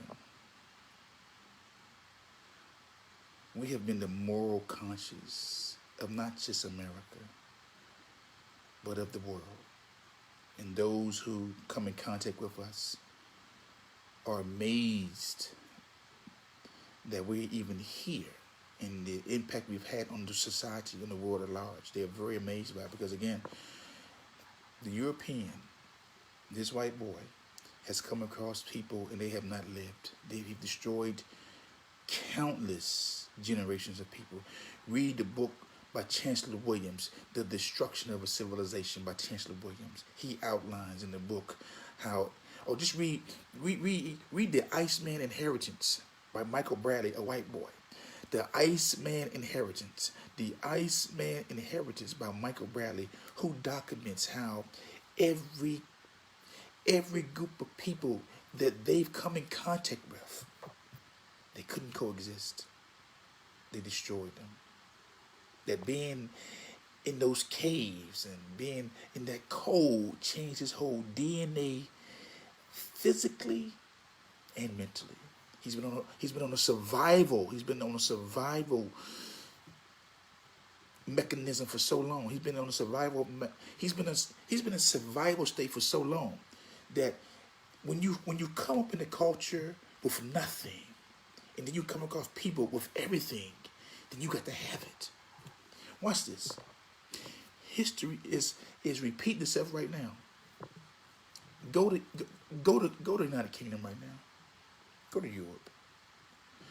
Just go up there right now, and just go on vacation and see what they got. We living good here. Look how they living in certain parts of Europe, up there in Russia, where the resources are very few, very scarce. But then go south, down to Africa. Oh my God, Africa is full. Africa is the only continent, not country, the only, not nation, but continent that's self-sufficient, that it don't need nothing for nobody to survive. But everybody needs something from Africa. Everybody needs something from Africa. Okay? But like I was saying, look at Europe right now, European Union. Look at those parts of Spain and Greece. What type of economy, what comes out of them? What do they grow? What do they have? What is their economy? What? Olives, cheese, wines. What? What is their gross national product? What comes out of Europe? What comes out of Russia? What? Caviar? What? But what do they extract? What do they import? The G7. What are they importing from Africa? Everything. Gold, diamonds, chocolate. I mean, you name it. You name it. Cobalt. that make your phones, the stuff that make you that makes your phones work. Okay? So again, family, again, when I say, I don't know how I got there. I don't know if I'm taking to talking about America anyway. But do you? I just hope I want you to get what I'm saying. That they need Africa more than Africa needs them. Okay, and we, his greatest invention, his greatest creation, they're trying to create. They're trying to recreate us into something else now. That's where I'm gonna go with this. They're trying to now recreate us, make us something that we're not. If they made us this, now let's feed them the images of sexual orientation, non-specific, you know, meaning, you know, we well, there is no sexual orientation. Be what you want to be. Do what you want to do. Pansexual. You can do whatever you want to do with anybody you want to do it with. I promise, I speak a word right now. I prophesy to you right now that those alphabets will go beyond LGBTQ. They're going to put LGBTQP, pan, pedophile, the LGBTQPB, bestiality. It's the letters will increase. The letters will increase. It's not going to stop at LGBT. It's going to go LGBTQ, P, pedophile, B, bestiality. It's going to keep on going. They say what's in you will come out of you. So we're seeing what's in them. What God would say, what's in you come out you, right? This is what's in them. You don't see, they're not resisting this. They pushing this. They pushing this. And they're using black faces to push this. That's what I said. A family values. A family values revolt. Stop using black faces to push white agenda. White desires. Those desires are alien to our community. Okay? Again, that speaks to my family values revolt. And then we're talking about a grassroots revolt. Listen to me. I know that we've been told that the revolution won't be televised. It won't be televised. It's going to be on your cell phone. It's going to be on your cell phone. Because people don't watch television no more. Jill Harron Scott, he was right. It won't be televised. People no longer watching television like that. They are now using their cell phones. So the revolution will be on your cell phone. Like we do every day. We're always capturing somebody in a bad situation, a bad predicament. We're capturing excessive force. We're capturing everything. We must become the media. The grassroots must become the new black media. So use your phone to capture people, to promote our good stories. Use your phone. The revolution won't be televised. No, it's going to be cellularized on a cell phone. On a cell phone. You will be able to capture the revolution on a cell phone, not television. You, the grassroots, me, we have got to stop looking for a savior and become the savior that we're looking for. Say this again. Stop looking for a savior. Okay? Be the savior that you're looking for. You know what needs to be done. While you're waiting for somebody to do it, you do it. This is how you know what your passion is or what your call is when it irks you and you really want to see that change. And nobody's doing it. And it drives you crazy. That's what the eternal spirit is calling you to do. That still small voice in you is telling you to do it. Now I'm not. I know my Christian brothers on this feed tell us, I know, we waiting for Jesus to come. Yeah, we're waiting. But you got to still work. Got to work while you wait. You still got to be about the business. What's the business? Alarming, alerting, encouraging, educating, empowering, building. Okay? So I mean, look, again, the grassroots. Malcolm had the message to the grassroots.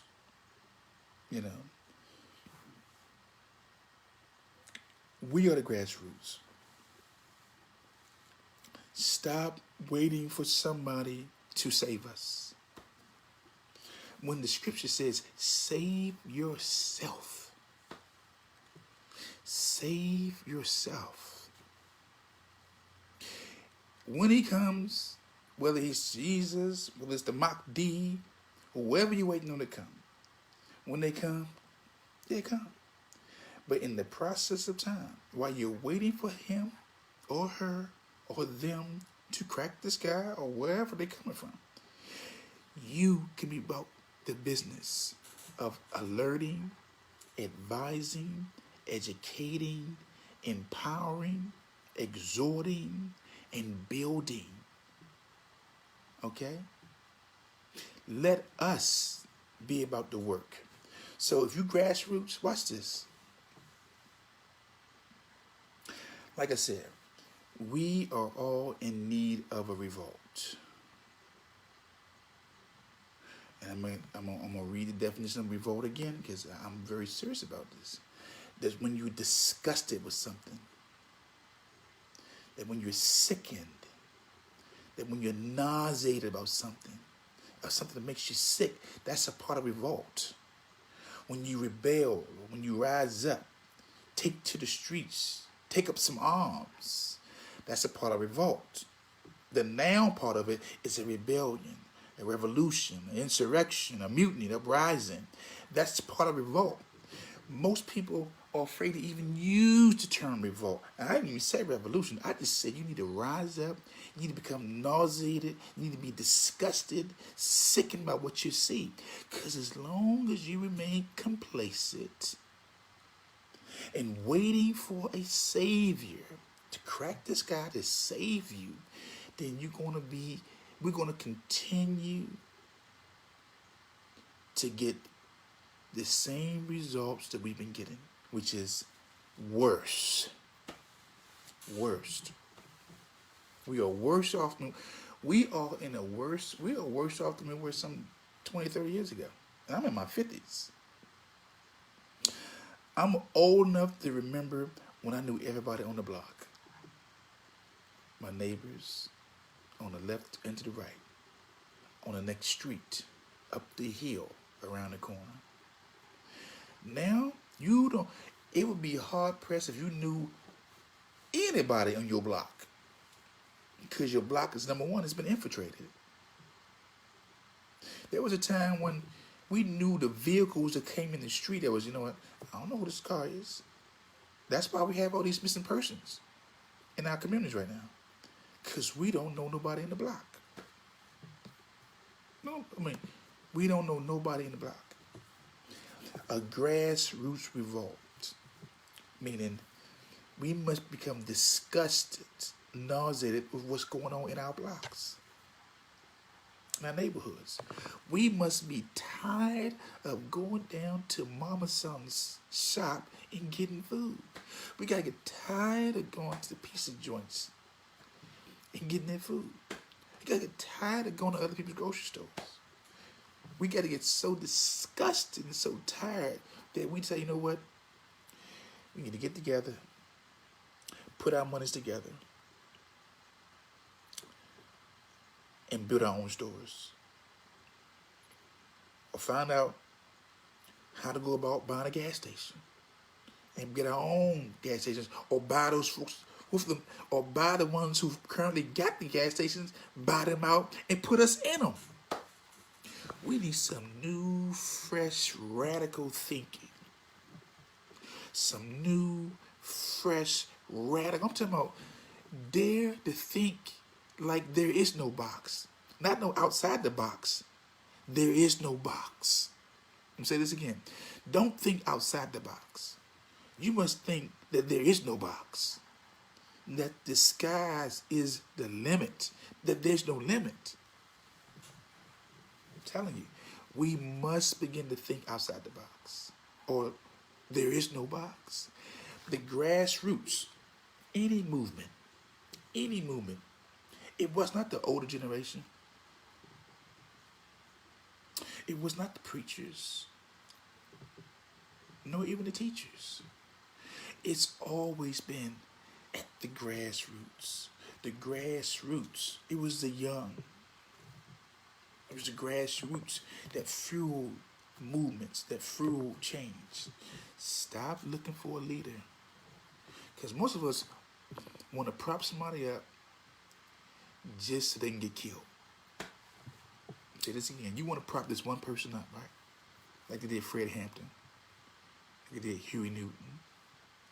Like they did Malcolm X. Like they did Martin King. You want to prop somebody up so they can get killed, and then it will just reaffirm your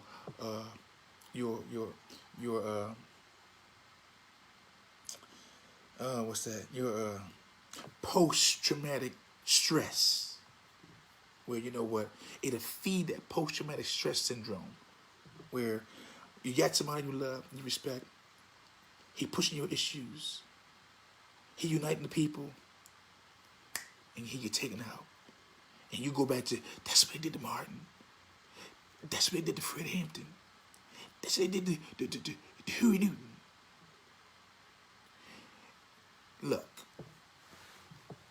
stop looking for an individual. We must work as a collective. As a collective. I'll say this again. When we say foundational Black Americans, we're talking about all of us, not one of us. We're all on the same page. We're all on the same code. Asians have a code. What's their code? They don't buy from Black people. Say this again. Asians have a code. What's their code?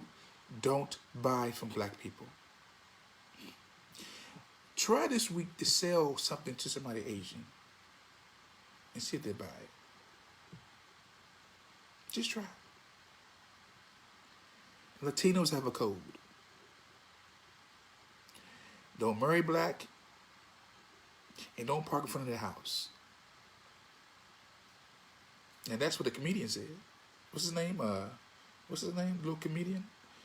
He said there's two things in the Latino community that you can't do. You don't marry Black and you don't park in front of their houses. Everybody was laughing. But he was dead serious. What's his name, the little comedian? Gomez? Okay? There's a lot of truth in gist. He's a comedian. Matter of fact, he said this thing last year, and he put two Black sisters out because they got into their feelings. He said, this is a comedy. You don't like it, you can get the hell up out of here. You know what I'm saying? I tell you what, just get up out of here. But he was telling the truth. They stay on code. No marry no Black person. I've had Latino relationships. She slipped up and called me nigga. Slipped up and said, my mama warned you about your type. I said, what? Your mama said what? We don't know. Man, we don't understand that people are raised a certain way with certain preconceived thoughts about us. We've allowed the whole gospel, Jesus, peace, to blind us to the truth of the world in reality. Japanese have a code. Koreans have a code. Indians have a code. I'm talking about not the Indians, not the indigenous. I'm talking about from India. They have a code. The Palestinians have a code. The Russians have a code. White America has a code. What is that? To keep that black man down. That you can promote everybody else in this culture. You can promote all the immigrants. You can give everybody who come here money, but you make sure you keep your foot on black, foundational black Americans' neck. That's the code.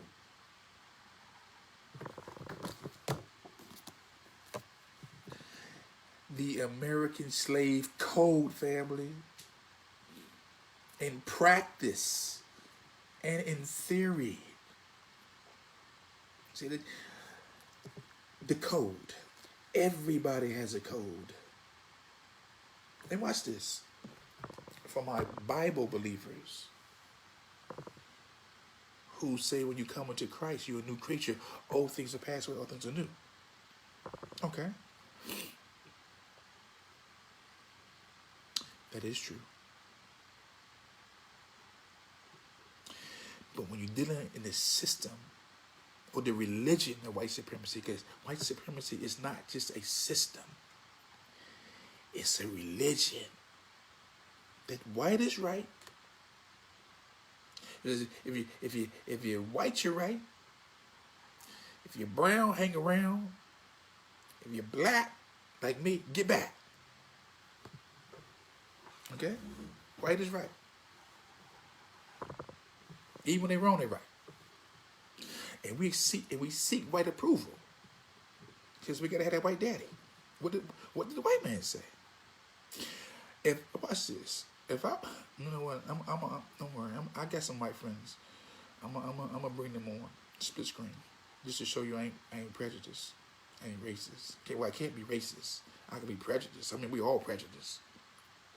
When you go to the shopping center and you see certain fruit that's blemished versus the real shinies, that's being prejudiced.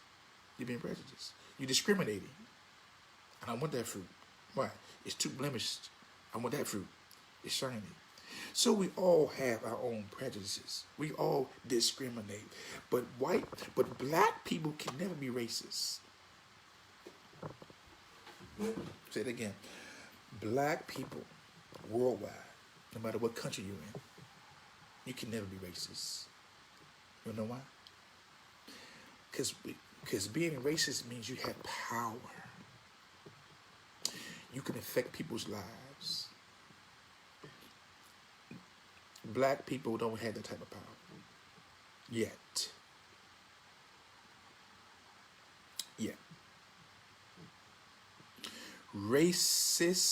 Racism deals with power. Okay? You can affect the person's hiring status, firing status, or you can affect what foods they get, or they won't get, what clothes they wear, or what they won't wear. That's racism. That's racist right there. Not just your skin tone. Is I can affect your livelihood. Racism and being a racist affects your livelihood. Racism, it affects your livelihood. It's power. It's a power relationship. Black folks don't have no power. Watch this. Do you wonder why most of the European countries have the atomic bombs? The USA, the Russias, now China has one. Afghanistan has one. India has one. But all of your European nations have atomic bombs. Why? Just in case black people decide to raise up, mount up against the system, they drop a bomb. They kill you. Or you don't think they kill you? You don't think this white boy kill you? If he had to pick between feeding his family and feeding our family, we're going to starve. Say this again. If the white boy has to choose between feeding his family in black families gonna starve. I mean, that's self-preservation. Wouldn't you? If I had to pick between feeding my family and their family, who family I'm gonna feed? The Asians, the Japanese, right? If the Japanese had to choose between feeding their families and our families, they're gonna feed their families. And you ain't learned that lesson yet. You ain't learned that lesson yet. Before there was a Bible, before there was Quran, before there was Buddhism, Confucianism, the Talmud, Sharia, whatever. Before it was all the holy books, whatever. There was self-preservation, the law of nature, self-preservation. The animals practice that. Again, animals don't talk. They communicate off of how they feel and their instincts. A deer can see a lion a mile or 2 miles away, and they will freeze when they see a predator, knowing, uh-oh, I won't go down there. Why? Because if I go down there, I'm liable to get eaten. They ain't said nothing. It's all about instincts. It's feelings. Survival. The first law of nature for animals and for humans is self-preservation. We have forgot that principle as a black community of self-preservation because we want to be all things to everybody. We want to be inclusive to everybody at the expense of our children being killed, at the expense of our children losing their identity. Okay? We pride ourselves on love and forgiveness. Okay? At the expense of death or elimination, extermination. We love to death, literally, because we want to believe that people think like us. What we saw with that Amber Geiger case and the results of colonial Christianity and plantation preacher, when we were so caught in awe of seeing a white woman shed some white tears with blonde hair, blue eyes, say, I am sorry, and get a level of forgiveness from the judge, the jury, and the family. That they even had to go on Dr. Phil the following day or a couple days later. Who does that? Dr. Phil? They went to Dr. Phil. How often do you see murder cases when the family goes the next day to talk to Dr. Phil for the whole world to see? How did you do it? Wow. I mean, how did y'all summon such love?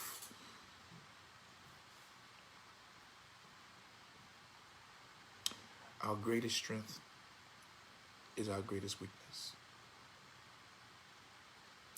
Our ability to love, forgive, is our greatest weakness. Okay? So again, I'm going to read to you what I wrote on October 24th, which I've been talking about all night. Black Americans are in need of an economic revolt. We dealt with that. A political revolt. An entertainment revolt. A media revolt. A theological revolt. A family values revolt. A grassroots revolt. The old ways have failed us. And anybody who's honest with themselves and can look at the state of the black community and say you're, hold it, let me preface this. I am optimistic. It's not all bad news. I think that we're still producing, our children are so intelligent, so articulate. Our children are some of the greatest children that walk this earth. I mean, they're smarter, they're optimistic, they our children are a gift. I look at my daughters and my children that I've mentored, and I am encouraged when I see them. But at the same time, I'm a realist and look at what we've given them as the elders. Because I'm an elder. At 50, now I'm not out here trying to hang out in the clubs like most of these 50-year-olds. They still trying to maintain that 25 life. No. I'm not dropping like it's hot. No. I am an elder in the black community. And one day I will be an ancestor like you. You are elder. You're in your 40s, in your 50s or 60s or 70s. You elder to some of these kids. You're an elder. And you're going to be an ancestor. A Marcus Garvey, a Malcolm X, a Fred Hampton, a Huey Rogers. Okay. A Dr. Wilson, my mother, Juanita Williams Johnson, my great-great-grandmother, Rebecca Weatherspoon Johnson, my great-great-great-grandfather, Henry Johnson, John Henry Johnson. Ancestors. When you leave this earth, you're going to be an ancestor. The question is this. What are your kids going to say about you? What was the legacy that you left for them to say about you? And would they be able to call on you as an ancestor? And when they call on you, when they summon your wisdom, like I said, I call on the ancestors. I tell folks I'm unapologetic. I don't hide it. I got 3 layers of protection. I got the true AAA. The ancestors, the angels, and the ancients. The angels, who are the ministering spirits to the heirs of salvation, which I'm an heir. My ancestors, which remind me to never forget the blood, the sweat, the sacrifice, the blood in that soil. And the ancients, a body of information and teaching that was left for us to further humanity. But when this white boy came across it, he hid it, he burnt it up, but locked in our cellular genes, locked in our DNA, decoded, waiting for you to tap into your DNA, is ancient memories, ancient information. And I mean that. I've gone to sleep, or I've meditated, and I've seen some things that I'm like, whoa. Flashes from the past. Because again, we're only 6 persons away from the last person on this earth, family. Say this again. You're only 6 people away from the last person on this earth. What do you mean by that? I'm glad you asked me. Everybody you know 6 people that know 6 people that know 6 people that know 6 people. I know people in Africa, South Africa, Korea. I know people around this world. You know people around this world. So we're only 6 people away from the last person on this earth. Yo 6, my 6, no 6, no 6, no 6, no 6. Before you know it, we will come across the last person on this earth because we all are connected in some way, somehow. We're all connected. And with that connection, prior to even knowing them, your ancestral lineage goes back to, I'm black, Nubian, Kushite empires. All that's still here. It's all here. It's still in me. Not just, look, not just the slavery part. Before I was a slave, we was free. Before slavery, we was free men and women. Our history don't start at 1619. That's their recorded history for us, per se, on this country. No, it goes back. It goes back beyond the pyramids, before the pyramid. And the ones in the Cairo are not, they're not the oldest. You still got the ones that, boy, you still got some in Sudan. Sudan has more pyramids than Cairo. Sudan. Type in Sudan pyramids. They got more pyramids than Cairo. Egypt. But in your DNA, at the cellular level, is memories. But watch this. The reason why you can't untap it, or you can't tap into it, because of distractions. You're so busy that you have to have television on, radio on. You got to be doing something. Because you don't even feel like yourself if something's not always on or if you ain't doing something. But, and you get by yourself. You turn off that television. You turn off that radio. And don't be afraid of that still, small silence. And then you're going to start tapping to the eyes have not seen and the ears have not heard. Neither has it entered into the heart of them the good things that the infinite, eternal God has for those who would just chill, relax. Okay? So again, I have been talking for a minute. I'm hoping I said something that will either inspire you, that will encourage you, that has educated you, that you know that I'm very sincere about my love for my people. And I'm not talking about saved. I'm talking about I love Native African Americans. I'm gonna get me a shirt in NAA. And I'm gonna get me a shirt with FBA, Foundation of Black Americans. And I'm gonna get me a shirt with ADOS, American Descendants. I might put all three of them on my shirt. I am an ADS. I am FBA. I am NAA. I'm all those things. But I'm beyond black. Beyond black. Like I said, I was telling one preacher, I can't even give y'all spiritual stuff because you're carnal.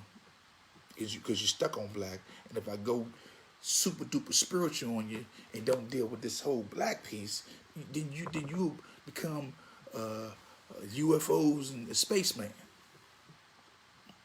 So I can't even give you infinite information because you're locked into the black piece. Even Jesus says, I can't give you carnal stuff. I can't give you spiritual stuff because you're carnal. That's what he said. So I'm repeating what my master said. I can't even give you spiritual stuff because you're carnal. And carnal is the whole black piece.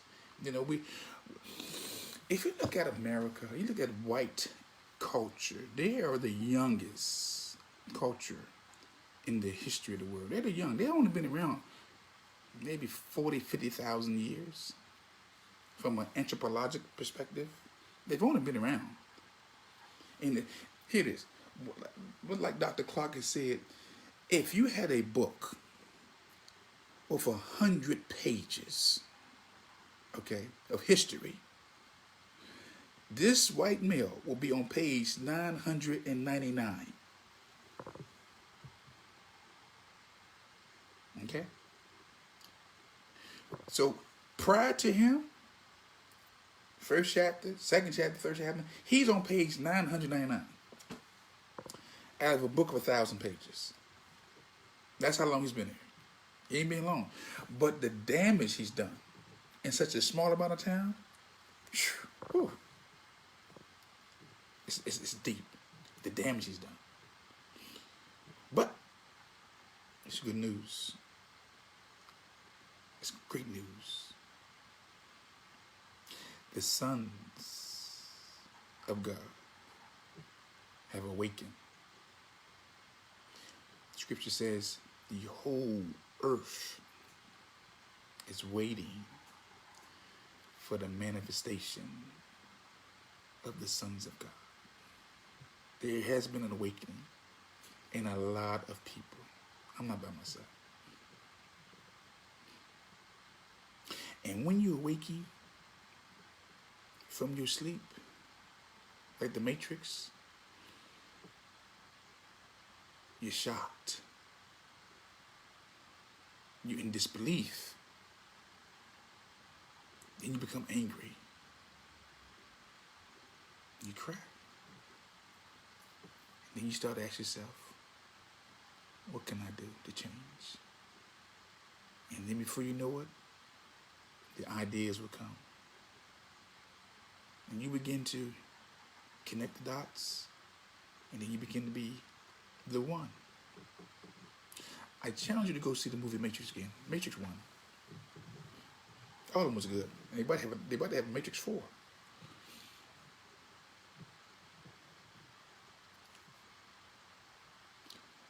I'm awake. How Dick Gregory say, when you put the glasses on, wake you up, you can't go back. You can't take them off. I can't take the glasses off. I see very clear what's going on and what needs to be done. Watch this. I've been talking for a minute, but you need it. And I need you to share it too. Watch this. The one thing the black community, the black nation in America has not had is a civil war among black people. They haven't had it. We had a civil war in this country, which we're facing another civil war. But black folks have not had a civil war among each other. I'm talking about with blood. I'm talking about with lives been taken. Because we can't fathom a civil war. But they couldn't fathom a civil war in the 1800s. But they had one. The North against the South. The Union versus the Confederate. Now, right now, the nation is split because of this whole Trump piece. You seeing white folks saying stuff that you never seen. You seeing white folks talk about other white folks like you've never heard before.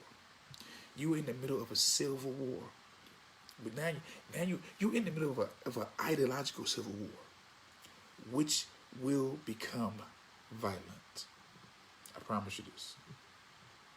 Because it's going to have to go from talk is cheap to, okay, put your money where your talk is. And we've been seeing, certain scenarios or certain violence against one another. And I'm telling you, it's going to be a civil war. And it's going to be one among black folks too. Because the ones who sold out black community, the scripture even says what you sow, you're going to reap. What you plant, you're going to have to pluck up. I know it pains us to have to wrap our mind around the possibility of bloodshed and people getting injured. But you need to know that the revolt that is taking place in quite a few people nationwide, that things have been stirred up, and you're going to see it, family. You're going to see it. God is my witness. You're going to see it. And look at it. Watch this. You know, I did policing for 20-something years. I've seen blood, so I'm not afraid to talk about it. I've seen death. I've held dead bodies. I've held brothers in my arm that passed away. I've held brothers in my arm that was shot up, telling them, just breathe. Just breathe. It's gonna be okay. It's gonna be okay.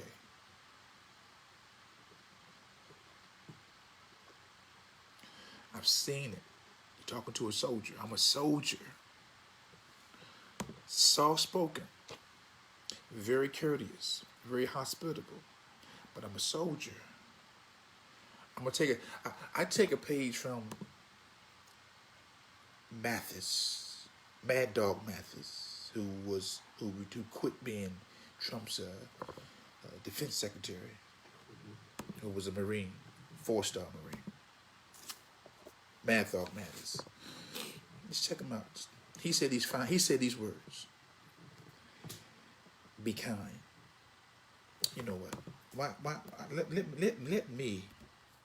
Let me, this crazy computer, let me just repeat what he said. Let me read you what he said. And I don't want to misquote him. He you know, because I lived by this as a police officer, and I didn't realize it until I heard him say, that's my mother's name. I ain't gonna type my mama's name in. Not you. Not you. Type that. Mathis quotes. Okay. Let's see.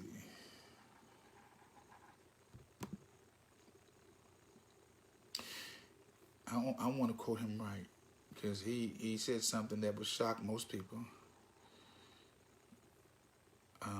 But he ain't shocked me because I live by this, and most police officers live by this.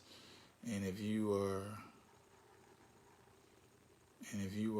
oh, it is. Thank you.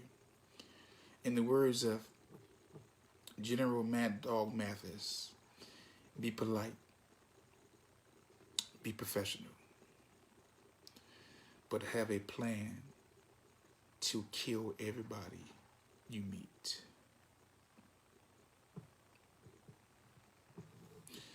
And these are the words of Mad Dog Mathis, who was the Secretary of Defense.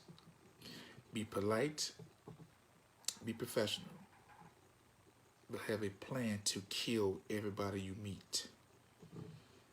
See, y'all don't know what you're dealing with. You pushing love. You pushing hope. You pushing faith. But there's people out here who will go in church, go in your temples, your synagogues, sit on the front door. Sit on the front seat and be plotting warfare strategies in the church. Think about that.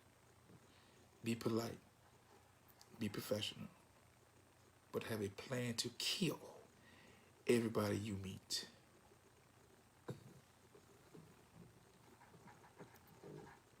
Watch this. Another quote.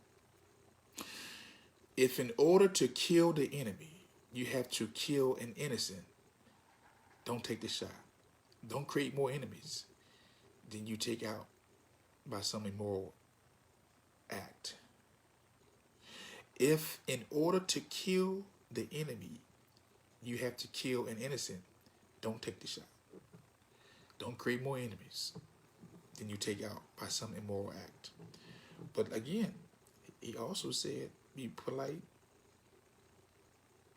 be courteous to everybody you meet, but be ready to kill them the same day you meet them. A lot of these generals will shake your hand, embrace you, hug you, and say, you have a go. We have a go. Take the shot. See, y'all, we don't think like that, because we want to love and want to believe in everybody, but you have to think. Look, I understand that thinking. Same people you came, look, you cordial, like I said with the police department. They go out there, they do their jobs.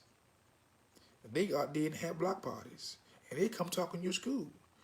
But if they get the call to go and arrest somebody at the school, they got to arrest the person. They get a call for a barricade from somebody you know. You got to go and deal with that barricade. And if you got to take them out, you have to take them out. You have to stop the threat. We say stop the threat. We don't even say kill. Stop the threat, which is you want to make sure you stop it, you neutralize it. May not kill them, but you will stop them. Watch this. Watch this. Another quote by Mad Dog. The first time you blow someone away, it's not insignificant. It's not an insignificant event. That said, there are some assholes in the world that just need to be shot. There are hunters and there are victims. By your discipline, you will decide if you are a hunter or a victim. General Mathis, Mad Dog Mathis, who just quit, who just resigned from being our Secretary of Defense. A lot of y'all don't have that killer instinct, and a lot of these guys have lost it. They're just so docile and so neutered, so spaded. They don't have that fight in them. I don't subscribe to that. I don't.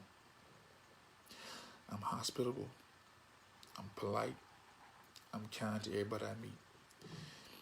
But I will take that shot. I will take you out. And what you should be thinking like that. As a male. As a man. You should think like that. Especially if you're going to protect yourself and your family, your children, your community, and the culture. We've lost that fight. That instinct to self-preservation. We've lost that. And we need to get it back. We need to get it back. Okay? I'm going to give you my last quote by General Mathis.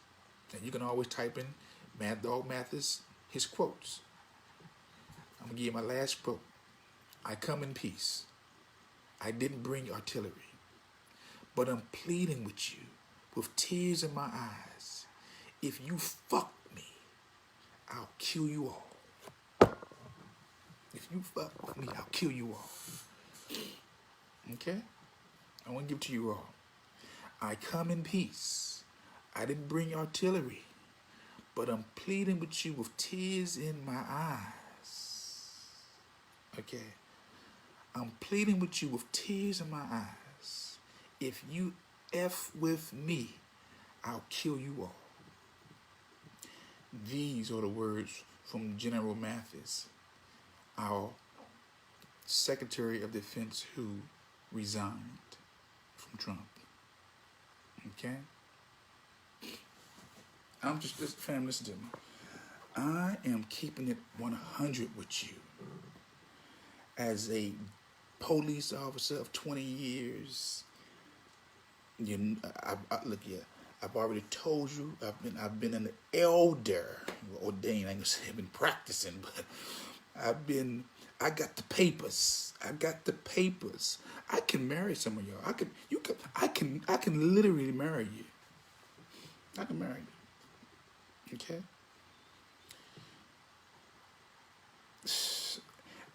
An overseer in the body. Police officer, certified, now firearm instructor, can teach you how to take the shot, teach you how to protect yourself, can show you self-defense. I certified civilians to become armed police officers. Handcuffs, batons, ASP, OC spray. Come on.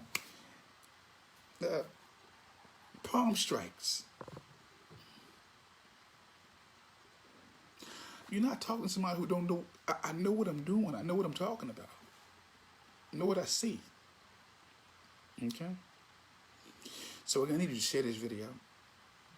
You need to share this video. This video has evolved.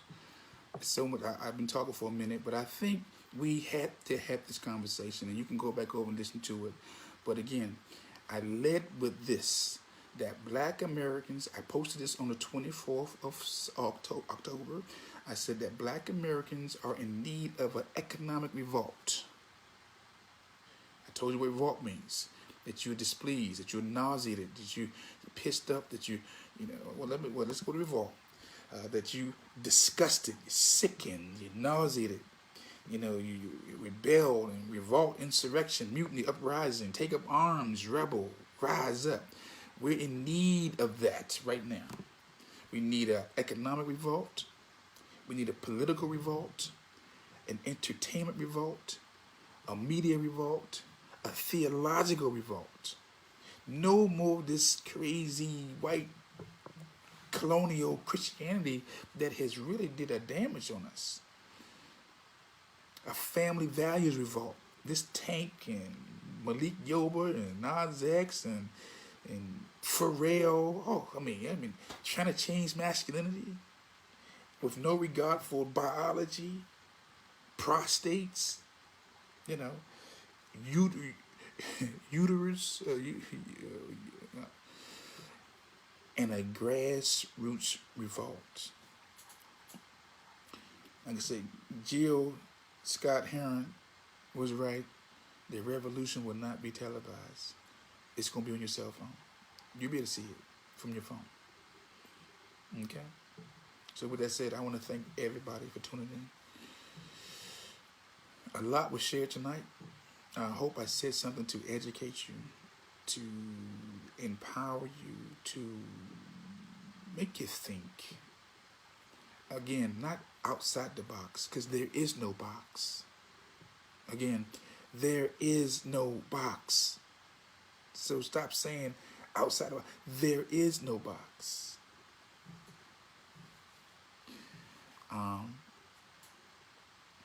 You want firearms instructions? Some self-defense? JUANJOHN29@gmail.com. Okay. I will come to you. I'm nationally certified. Okay, from Maine to California. I go around the world and teach this gun piece. If you want to make any size donation, I have a Zelle account. Zelle, just type in Juan Johnson through Zelle. It goes straight to my Wells Fargo. I have the Cash App. That's $JUANJ29. But just know this, family. I say family when I say family, I'm talking about the nation of foundational Black Americans, or the American descendants of slaves, ADOS, or Native African Americans, niggas, colored, whatever you call yourself, but you can trace your lineage back to slavery, Jim Crow. I'm talking to you. That there is an advocate in this earth for us. That he is unapologetic about his love and his desire to see us come together and be unapologetic in how we come together. I'm very unapologetic. I want best for us. That we need to be on this all monolithic? No. But there's certain things we have in common. What's that? We can trace our lineage to 400 years of oppression, from 1619 to 2019. That's 400 years. We're the most oppressed people in the world, although we make oppression looks good because we like the bling, we like the cars, the houses. But in reality, we are still high-end slaves. 257 years of slavery, 1863. 1863 to 1963, 100 years of Jim Crow, legalized terrorism. People talking about that new movie, the new sitcom Watchmen on what, HBO? And people didn't know about the Watchmen series. Look at Red Summer 1919, which is only 100 years ago. And I got relatives in the 80s. Hi, Auntie Diane White. It's my auntie. In the 80s. Okay? Red Summer 1919. All I can say is this, family. I love me foundational black people because I know there's no group of people in the world like us, hands down. And we are exceptional. Don't nobody tell you that we're not. And we're not immigrants. We didn't get an invitation. It was bought here. 20 of us was bought here. Let David Walker tell you, in his book I was reading, David Walker's Appeal, he said that we got here at 1620. This is his appeal from 1829. His books or his letters inspired Nat Turner's Revolt or Nat Turner's Insurrection. David Walker's Appeal inspired Nat Turner. I would suggest everybody, if you can't read the book, get the book on audio.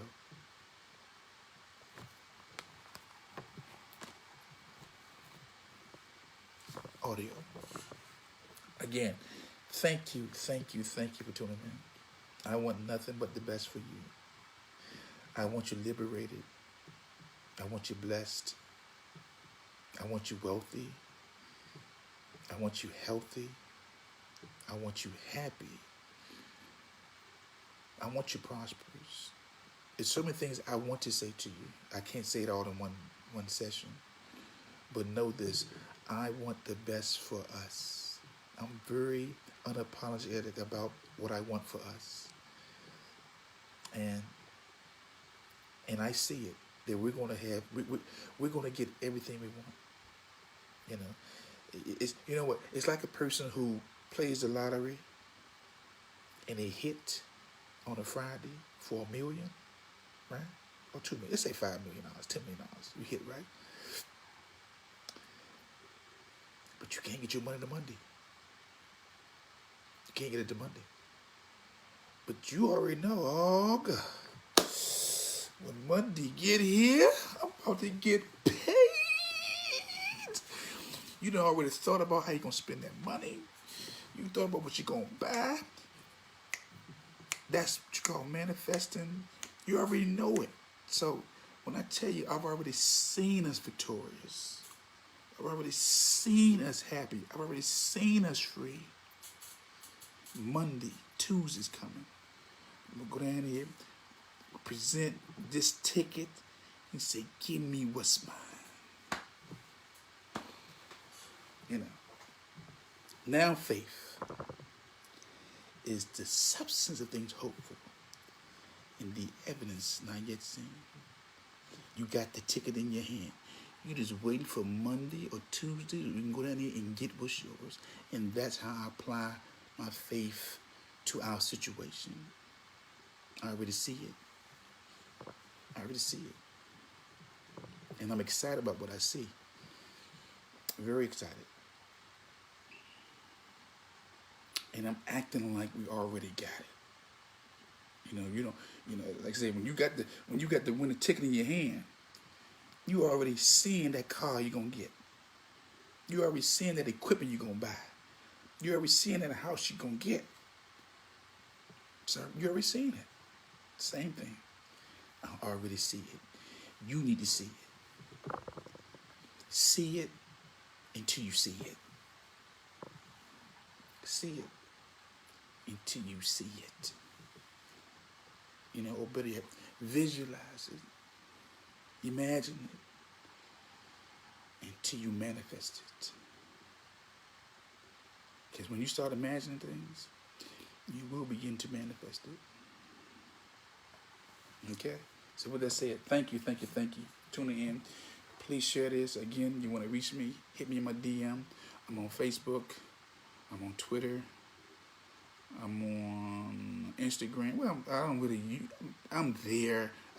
I get more action here, but that's gonna change too because I'm about to step my computer game up, and I'm gonna start doing more videos on YouTube, and then upload them to Facebook, and then the radio stations. I'm gonna get the television stations, and again, I'm gonna be the.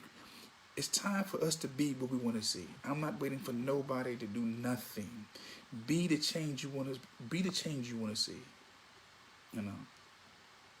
You have everything you need. Whether you got limited resources, limited money, you got everything you need. You know. With that said, thank you. Again, I pray for your health. I pray for your happiness. I pray for your success, for your prosperity, for your resources, and I also pray for a lot of money for you. I'm not afraid of money.